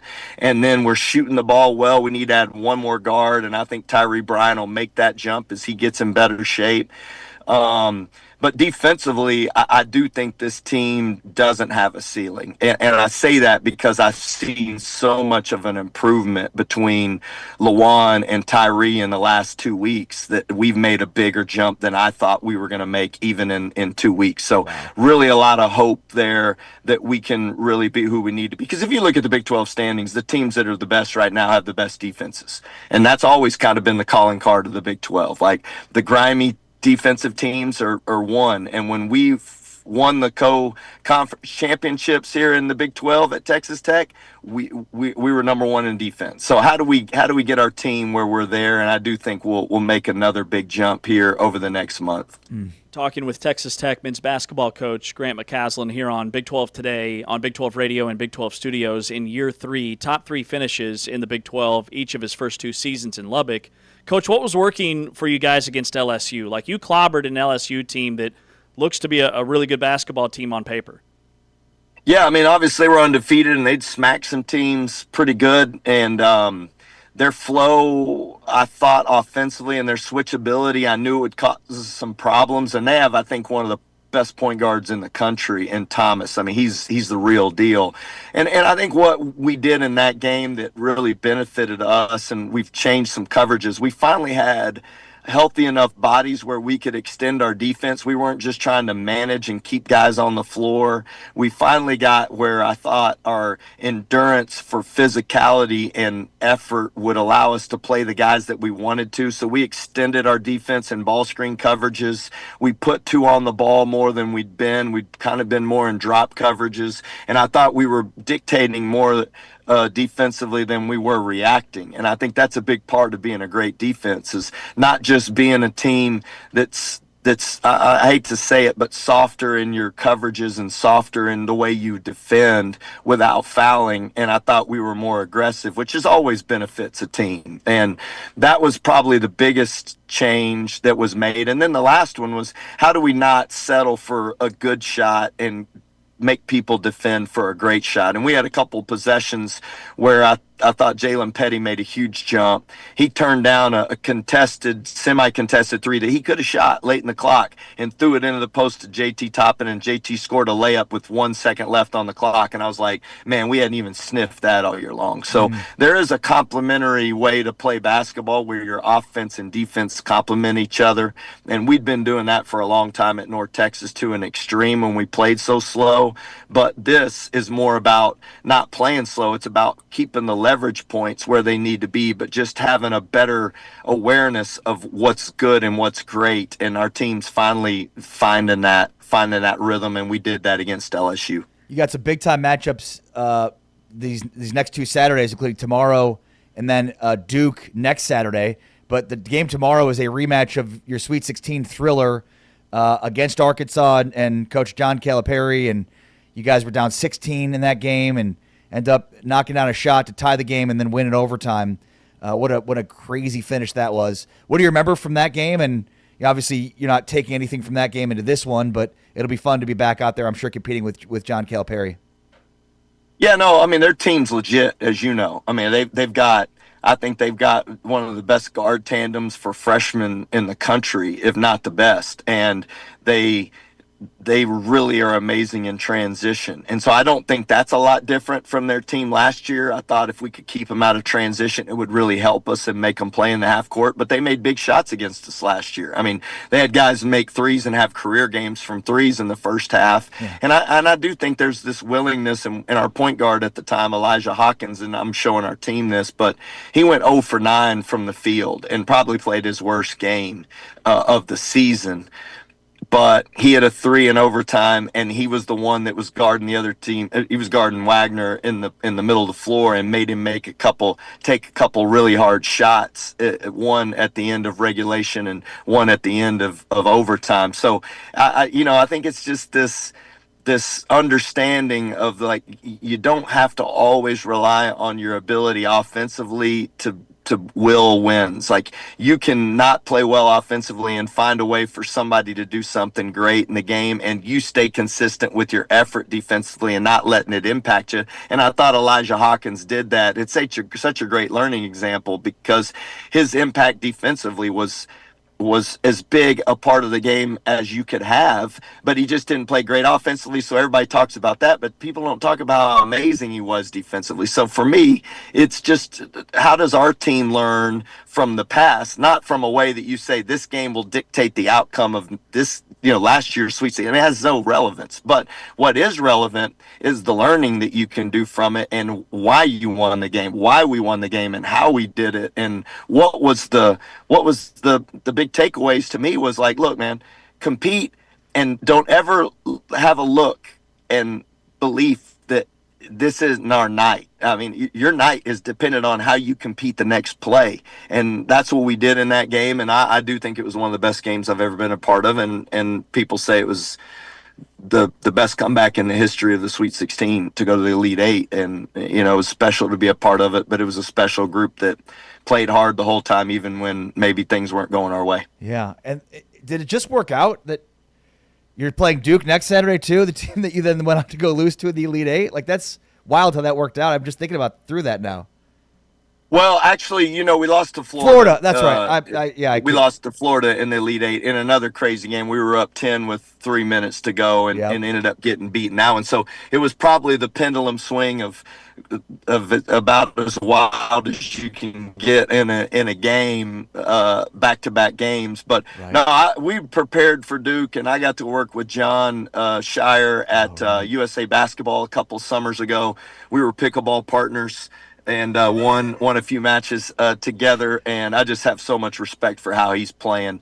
But no, it is great for us to be able to have these two highly competitive games, because it's been well documented that last year's Duke team was, like, in the modern era, in the past 25 years, was the best Ken Pom team in ever, you know, in the past 25 years. And so he's done a phenomenal job with a new group, and I just know we want to push ourselves. So playing these two games will definitely benefit us. Come on, Ari, it was Florida, and that's why Ari's not in the Grant Joey James group chat. So he'll keep working his way in. I'm sorry, Coach. Hey, look, there are only 4 teams left at that point, so you knew who was one of them. I mean, your process of elimination was at least close, man. But, hey, I don't take it personal. Look, there's so many basketball games going on these days, and this year's been amazing because of all the great games that have been played already in college basketball. There's a lot of great teams playing against great teams, so that's awesome. Yeah. Grant, you're the best. Good luck tomorrow, and can't wait to watch this Texas Tech team during conference play. Thanks so much. Be well.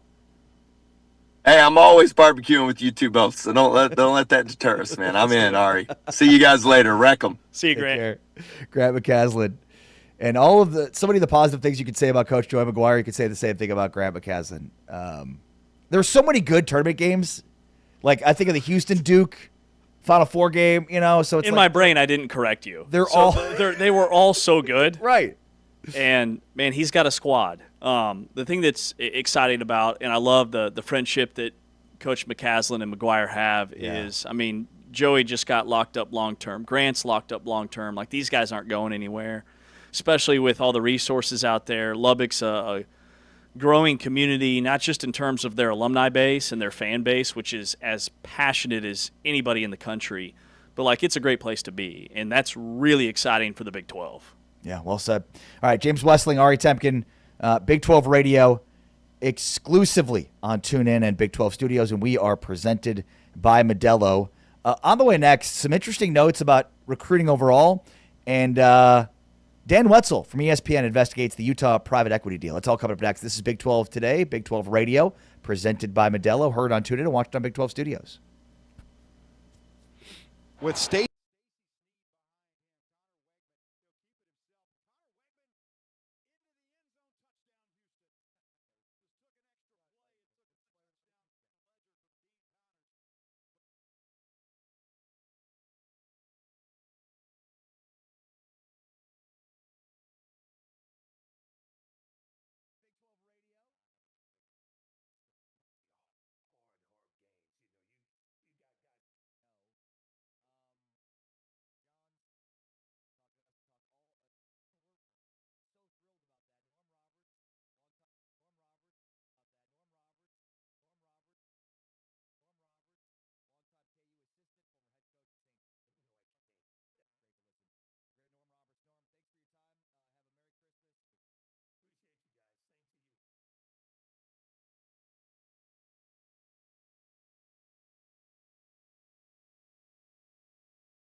It's Big 12 Radio. This is Big 12 Today. Heard on TuneIn, watched on Big 12 Studios, along with James Westling. Sun's out, guns out for J-Dub. What are you looking at your phone, Jay?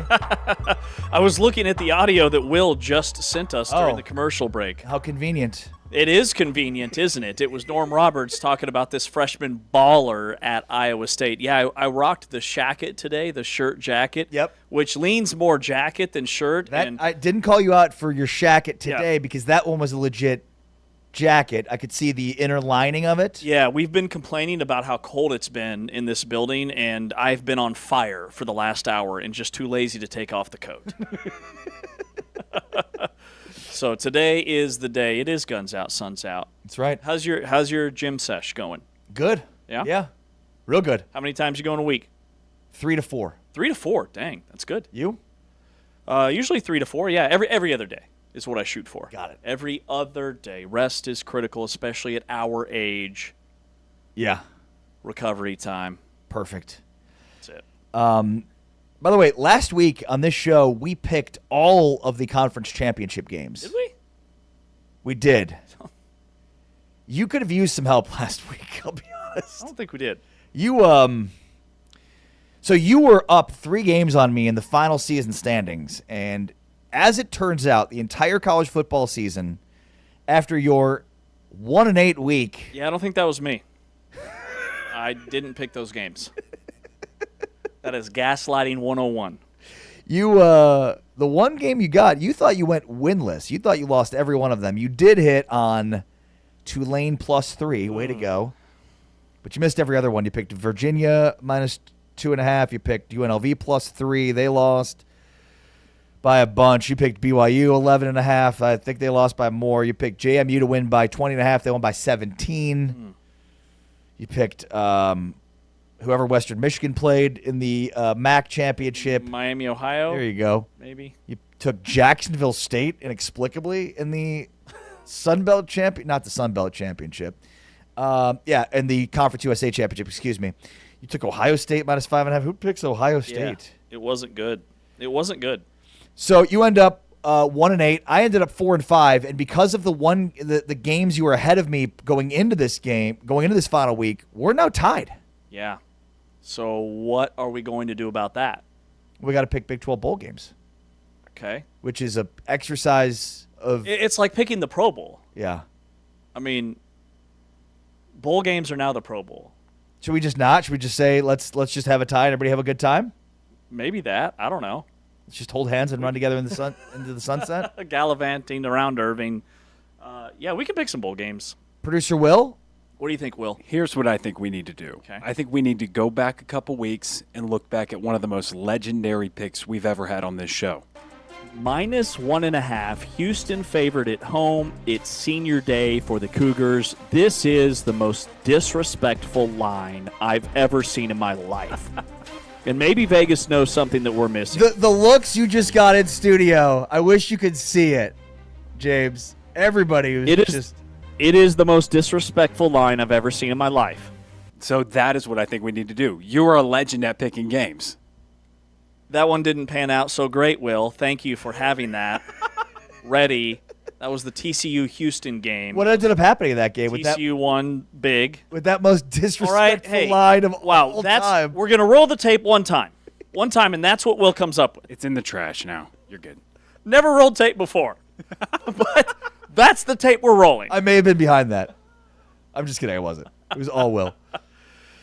But yeah, I think you're the one that called Will the ultimate hype man, and there he is, totally. I have an idea. Not hyping you. We've got to break this tie. Yeah, thank you, Will. You're now in the doghouse. I think we should arm wrestle. That's my idea. I think you talk about the gym a lot, so feats of strength. I think we do a series, sort of an Olympic decathlon, maybe. Yes. Just like a series. Yes. Of different tests, feats of strength, feats of intelligence, the ones that I can win. Right. Like, I'll come up with the events. Maybe some, like, how many times can you say super stupid in a row? My money's at 6. Will's hedging that bet. Yeah, that was great. That was a classic. I'm so glad Will pulled that. God, That was good, Will. Give that, That was good, Will. give that man a raise. That was good. I was on fire, and then it all came crashing. I mean, that was it. on That was the championship game. Saturday. Yeah, that really It was. was the Houston game where you were all confident. That was the turning point. Look, I was ahead most of the season, and then you had like a few like undefeated weeks in a row, and you pulled ahead, and you were up by 1, and then you ended up going ahead by 3, and then somehow, some way, you go 1-8, and I go 4-5, and here we are tied up at 41-33 against the spread this season. We are really going to sit on this topic when I go 1-8. Hey, by the way, TCU is going to look a lot different next year. Like, they just hired a new offensive coordinator, Gordon Samus. Kendall Briles, last year's offensive coordinator, headed to South Carolina. So they bring in this OC from UConn that nobody knows a whole lot about. But he is a ground and pound, run first coach. And he doesn't have any ties to the Denver Broncos, but he is running that offense from the Terrell Davis and Clinton Portis, that zone rushing attack.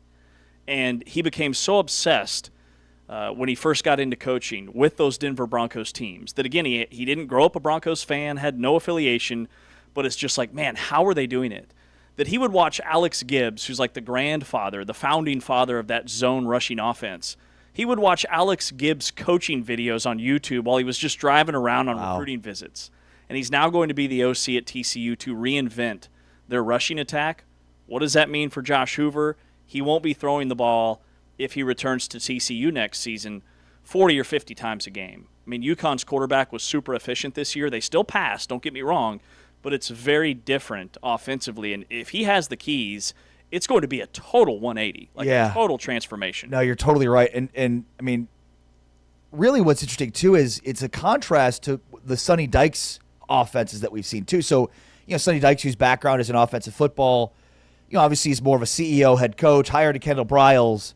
And, yeah, I mean, it's obviously dramatically different from the air raid Briles system and probably a lot different than what Sonny Dykes has run before. But, when you look at this league, and, Sonny pointed this out to me a few years ago, and when they went to the national championship game, they were the best rushing offense in the Big 12, and, like, that's as much as this game has evolved and the league, and there's so many high explosive passing offenses, like, he who runs the football the most effective will win the Big 12 and have all of the recognition for, that they get for doing that. Like, Texas Tech is the best rushing team in the Big 12. Utah, one of the best. BYU, one of the best. So you think about those three teams at the top. Arizona had a really good season. They were really good rushing the football.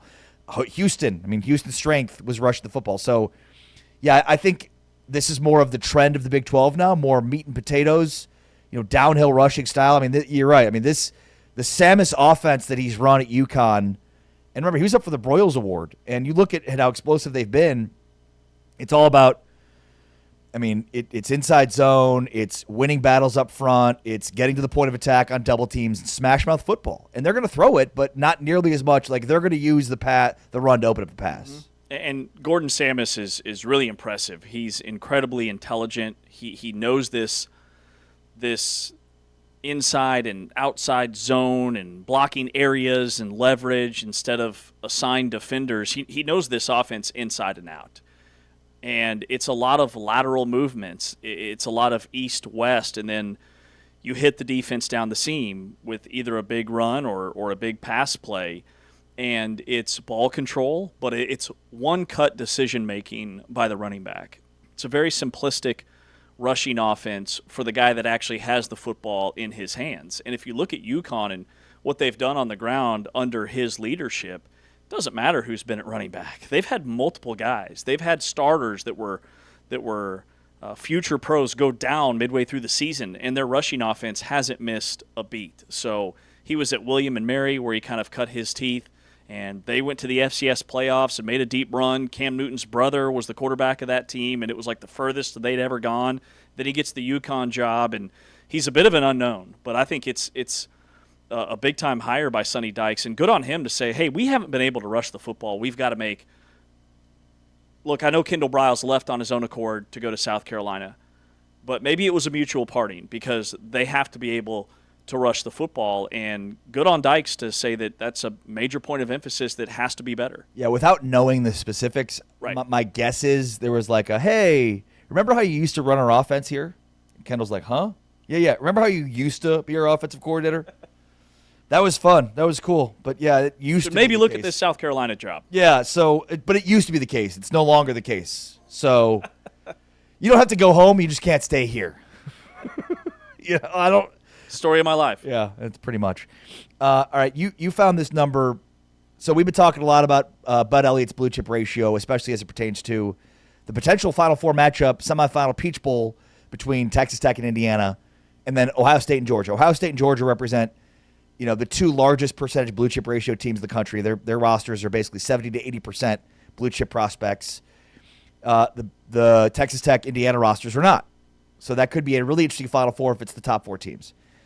But what you talked about yesterday when we discussed this was how much that has shifted, the blue chip ratio and blue chip prospects congregating at one spot. Yeah, Bud Elliott is the recruiting guy who tracks how many 4-star and 5-star recruits end up on national championship or college football playoff teams. And a decade ago, 10 years ago, there were 85 points, and this is a lot of numbers, but I'll summarize. There were 85 points in the recruiting rankings. That was the gap between the number 1 class in the country and the number 16. Today, 85 is the gap between number 1 and number 32. And then the gap between 1 and 8 is the same gap that we just saw in this 2026 class between 1 and 16. So to summarize, talent is spreading. And I think it's a big reason why college football is starting to feel more wide open. Not necessarily in terms of who are the teams that are going to be in a position to play in the playoff. Like we always know that it's going to be right now with the current format, SEC, Big Ten heavy, Big 12 has a chance, whoever's in the ACC, and then Group of 5, right? But in terms of who those teams could be out of the SEC or out of the Big 12, with the emergence of a Texas Tech and Utah and their bounce back and a Houston, Arizona, like the recruiting rankings are saying that there is data now that drives home the point that that elite talent that was highly concentrated at the top, that's no longer the case. Like the talent is now spread among twice as many programs from what it was 10 years ago, which is why a Houston and a BYU can go and get 5-star kids. Maybe it's the NIL house settlement, I don't know, but the bottom line is it's opening the door for like a Texas Tech and an Indiana and teams like that to be in a position to win a natty. And I think when things, you look back 5 years, when things started to change, you knew that those changes would manifest themselves in different ways on the field. Because anytime there's this much external force at play, like there's going to be things that are a byproduct of those forces. And I mean, to me, from a recruiting standpoint, it's when you talk about the kids at the top, the blue chip kids. Mm-hmm. There's probably two really important factors that help them decide where to go to school. One is, can I compete for a national championship? The other is probably, how high can I get drafted? How can I develop and get drafted? Well, when there is a point in time in which, there was 4 or 5 maybe legitimate national championship contenders, that's why there was 4, maybe 5 teams that hoarded all of the kids. And now coaches can offer the opportunity, one, to get a shot to play for a national championship or compete. And then also, I mean, certainly there's some programs that churn out more NFL players than others. But for the most part, all these guys can develop at any school because most of them have access to the same types of facilities, the same types of nutrition, the same types of things that help them get to the next level. So to me, that's the biggest thing at play. What was the draw for certain kids to certain schools? Well, most of those kids, they want to get drafted and they want to compete for a national championship. And now you can do that at so many more places than you used to be able to do that. Totally. And I think that is one thing about college football, that this new era, that's what makes it so great. Like we sit here and we talk a lot about all the negative angles about college football. There's a lot to not like right now. But when it comes to viewership and fandom, it's as high as it's ever been. And I think it's because fans can really lean into why not us in this new recruiting era and house settlement era, where a program like Texas Tech can come out of nowhere and be a top 4 seed in the college football playoff. And Arizona State last year can go from the bottom of the league, preseason 16th, to winning a conference championship. like the Big 12 is the perfect conference for this era because you've got programs that, number one, are outkicking their coverage when it comes to recruiting right now, and what we saw most recently in the 2026 class, portal precision that we saw with Texas Tech, and then you still have programs that lean into player development. Utah, BYU, Texas Tech is doing that, Iowa State, Kansas State. Those are the traditional schools that don't recruit at a super high level and develop from within, and it gives these fans a lot of hope that why not us? It could be us next year. I think Kansas State fans and Oklahoma State fans and probably even Iowa State think, why couldn't we have a breakthrough year next year? You know, when you look at the coaching additions and the portal and who's going to be coming back on paper for a lot of these teams in the Big 12, it's really exciting for fans all across the league. Yeah. One of the other things that I noticed and I think is interesting in this bucket would be, you know, we talked a lot this week. The big story this week has been Utah, and as they come to terms with a private equity deal here. Dan Wetzel, who's long covered this sport for many publications and now ESPN. By the way, I was kind of surprised to find that Dan Wetzel was now with ESPN. I thought he was still with Yahoo. I had no idea. Same. But he had a piece out basically that took a deeper look at the Utah private equity deal, and the takeaway from it is basically like college athletics doesn't have a revenue problem; it has a spending problem. Yep. And you know, it's like there's so much money coming in, and yet when you look at these athletic departments, they're all seemingly in the negative. And the reason for that is not because the revenue coming in or going out, it's more of the money they're spending across all of these sports and just how wildly it's being spent and what that means when private equity gets the building.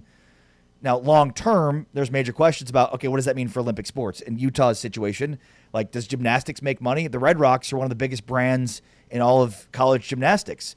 So there's a ton of positives that brings that have nothing to do with the balance sheet, but does private equity look at it that way? Exactly. And that's TBD, to be determined, and really scary for some of the Olympic sports.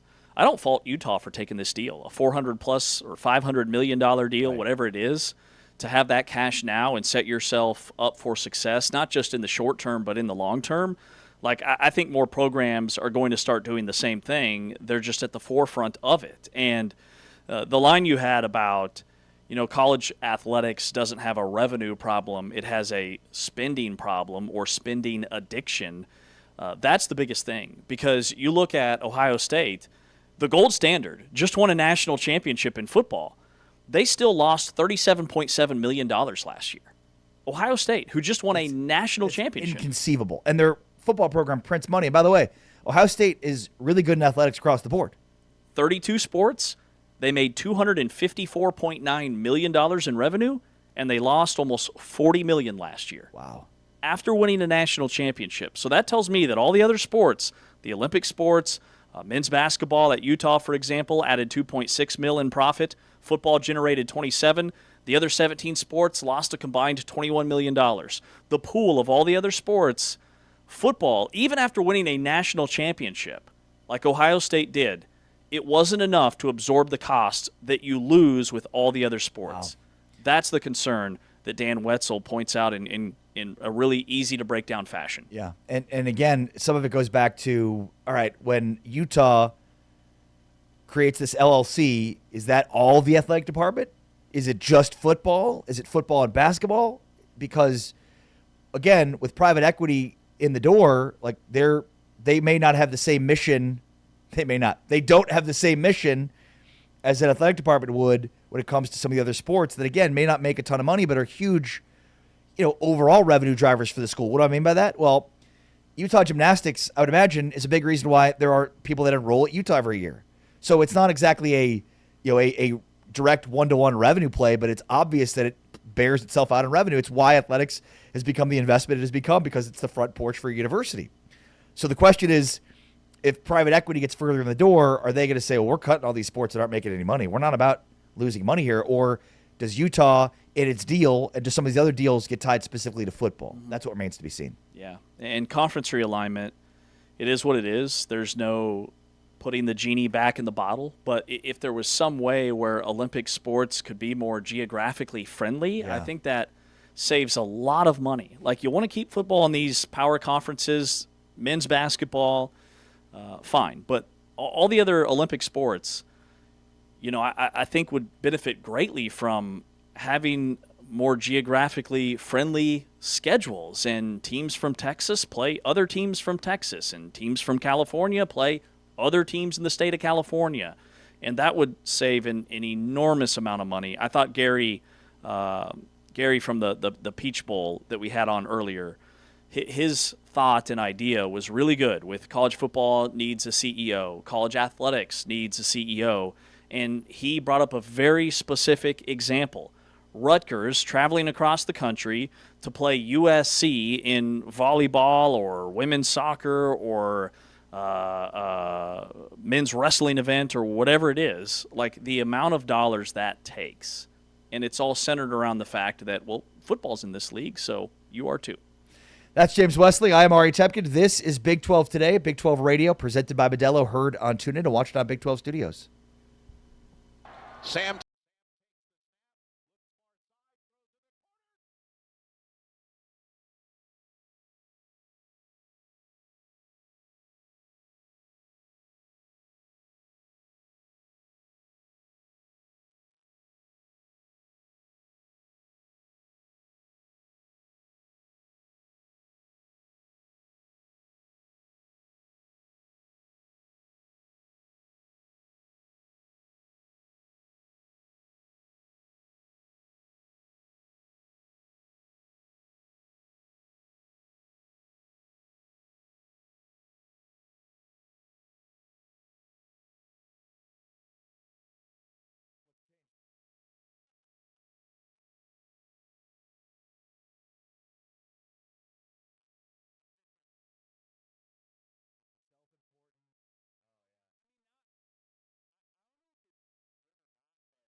Along with James Westling, I am Ari Tebkin. So great to have you with us today and every day here on your home for the Big 12. Tune in at Big 12 Studios. You're just a ball of sunshine, James, aren't you? Yes. Yes, I am. Not at all grumpy about the dozens of packages that continue to show up on our doorstep. We were just talking during the break about how mean I was when I first met Hype Man Will, and it still pains me to this day. I bet. Will was doing stats, official stats, at a TCU men's basketball game. Big 12. This was 2 or 3 years ago. A couple years back. And true or false, you slapped him out of the way? It was my first game for ESPN that was at TCU, and I had missed shoot-around, which is a big no-no. You don't miss shoot-around. What were you doing? Well, shoot-around's the day of the game, and I didn't realize at the time just how much of a drive Fort Worth was from my house. Simple math. You're thinking, oh, it's in Dallas, Fort Worth. It's got to be close. Totally. And I thought shoot-around, no problem. Well, I quickly realized I didn't have enough time to make it to shoot-around and come back home. I was already out.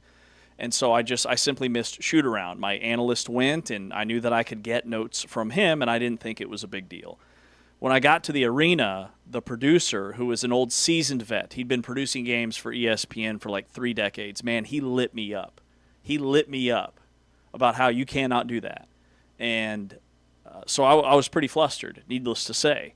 And about that time, I get this tap on my shoulder, and I turn around, and it's this 6'8", 220-pound power forward, Will Connerly, who says, "Hey, I'm doing stats for this game. I'm so excited to meet." And, man, I big-timed him. I shut him down. I shook his hand, and I said, Great. "Man, I'm in a big hurry." You're And like, I turned great. around, I don't care. I just ignored him, and I felt bad about it right away, and I still to this day apologize, Will. It's all good. I was never upset or anything. I was just grateful to be there. So Yeah, I got some great advice when I was younger, and it was be nice to everybody. You never know who one day will be your boss. Will's got my boss written all over him. Will be my boss one day. There's no doubt in my mind. Yeah, I look forward to that day. No doubt in my mind. All right. Once again, you keep bringing up the Christmas shopping. Do you have any advice for Christmas shoppers out there? Everybody watching this, listening to this right now, the millions and millions of people that are part of our audience. Yeah, no, I can't bring anything to the table in terms of advice because I'm not in charge of the shopping for the holidays. That would be my wife, and dozens of packages are showing up at our doorstep. So much so that, like, I can hear the Amazon delivery drivers out there, like, grunting. Like, they're frustrated by this house again? I've been here 3 times today. My wife came home last night, and I said 2 words. Closure. Okay? We pay the mortgage, and we do it on purpose, and we do it every month. How much are we spending on this Christmas season? Okay? The kids, they need fed every night. We can't just be skipping meals. Is the bank going to take our home away because you need to buy 15 different gifts for every kid? Yeah, we don't own the house, okay? This is a luxury. This is You want to give the kids a Christmas gift? How about a house? like voila! Look a at roof this. over their head. Yeah. So it's going to be an exciting Christmas. Every time packages show up at the door, I bring them into the house. I start going through them. I feel like I'm unwrapping somebody else's Christmas each and every day because I don't know what's in them. do you approach it like she's in charge of the Christmas shopping, right? But what about her gifts? Like, is it kind of she orders what she wants and it's from you? Or how does that work? Do you also have to Will, bring no, I'm the packages? ultimate gift giver. Okay. And I've got a banger this He's year. a giver. I mean, look at him. Well, I've got a banger this year. Okay, it was a Okay. whole project. I had to do some work on Canva. I had to go to FedEx. I had to print it, buy some 3-ring binder stuff. Dang. It's a craft. It's a whole craft. It's a thing. I'm going to just stop you right there. Yeah, no, I'm crushing it. Say no more I'm crushing it. ever again about that. And there's a I don't need surprise. anybody else's wives getting any ideas about end. what I didn't do for Christmas or Hanukkah. I've been working on it. No, man. no. I've been working on it. Use some AI, a little bit of help, little like turn this into a cartoon type thing, sending it pictures. Oh yeah, I've set the bar so high, dude. So high. Yeah, she's gonna melt. You should be ashamed of yourself. I know she is going to melt. Every other guy here and listening and watching. But it's more of like the more gifts or the more packages that just keep showing up at our house, I've really leaned into the quiet panic. I'm not real vocal about it, but it's a quiet panic. I pace at a more rapid rate, just kind of float around the dining room table. Oh, another Amazon package. What do you have going on here? Oh, okay. Okay, let's talk about taxes. This is not deductible. All right? Your vehicle needs new tires. Okay? Let's pump the brakes. Merry Christmas. Here's 4 new tires from Our Santa. neighbors are involved. Their walking package is over. Like, that's a red flag. Okay? So we ran out of tape last night. My God, tape. We ran out of tape. Well, you know how much? You got Amazon tape then? You know how much tape is on a spool of tape? A lot. A lot. And we had half a dozen. Pretty sure I've had the spools. same roll of tape for like 17 years. Right. Our arts and craft station, it's empty. We're out of tape. We're running to Tom Thumb last night, picking up tape. Like, clock's ticking. Christmas is 13 days away. There's About the more bags? wrapping to do. Yeah. Yeah, so no, I've set the bar pretty high. I've got a lot going on. All right. You want to can you send me the work you've done? Just I want to. I'll send you the Canva doc. I just want It's a template. to cross-reference notes. I got You know, you. just want to I got you. because Hanukkah starts Sunday, and I don't think the gift I got for my wife is going to arrive by Sunday because I haven't ordered it yet. Yeah, today's So, Friday, yeah. so I mean, Amazon, they can do pretty incredible things. Okay. I think Walmart's got like same day delivery now. So I mean, there's a lot of options. Yeah. But what does she want? Because you just said that she doesn't shop and like to spend money. Yeah, I think what you've got. Okay. I think that sounds really good. Emotional. I want to know you care. Just Yeah. make me feel special. Right. Like in the past, it's like, oh, the kids can do some art for her, and that'll be great. And I think that's kind of worn out as well. It's like not as cute anymore because they're like 10 and 7. Right. There's like an age at one point where it's like the art's not that cute. Yeah, anymore. I'm excited. We're gonna have a big family football game. Your kids are invited. Really? Yeah. I'm gonna invite you right now on the air live. Perfect. Okay. When is it? It'll be sometime next week. Yeah. Okay. And By next week, I mean the week after. But yeah, the week of Christmas, big family football game. Going to take them over to the high school. We're gonna get the pads on. by next week, I mean the week after. Yeah, the week after. Well, unfortunately, We'll be we all leave- time. We'll be all time quarterback. Unfortunately, we leave for Florida that week. What day? Well, Christmas Day. You leave Christmas Day? Yeah. Oh no. We'll get this thing going like Tuesday the 23rd. We're gonna lock it in right now. Got to Big 12 today. It's a lot of packing. No, I'm serious. We got flags. We got the whole thing.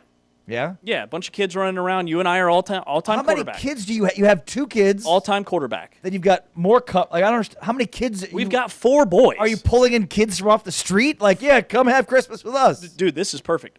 4 boys. You bring your 2, so we've got 6. You and me are all-time quarterback. They're 3-on-3 in coverage. What's your daughter gonna do? She's pretty good. She's pretty good. She can't play because she'll run circles around them. Legit. All right, this will be fun. All right, have a great weekend. Enjoy the hoops this weekend. Army Navy tomorrow should be a lot of fun as well. Thanks to Will Connerly for filling in, doing a great job producing our shows. Thanks to Anthony Smith as well, our great producer at Big 12 Studios. For James Westling, I am Ari Tepkin. We're back on Monday, but for now we're out. Peace.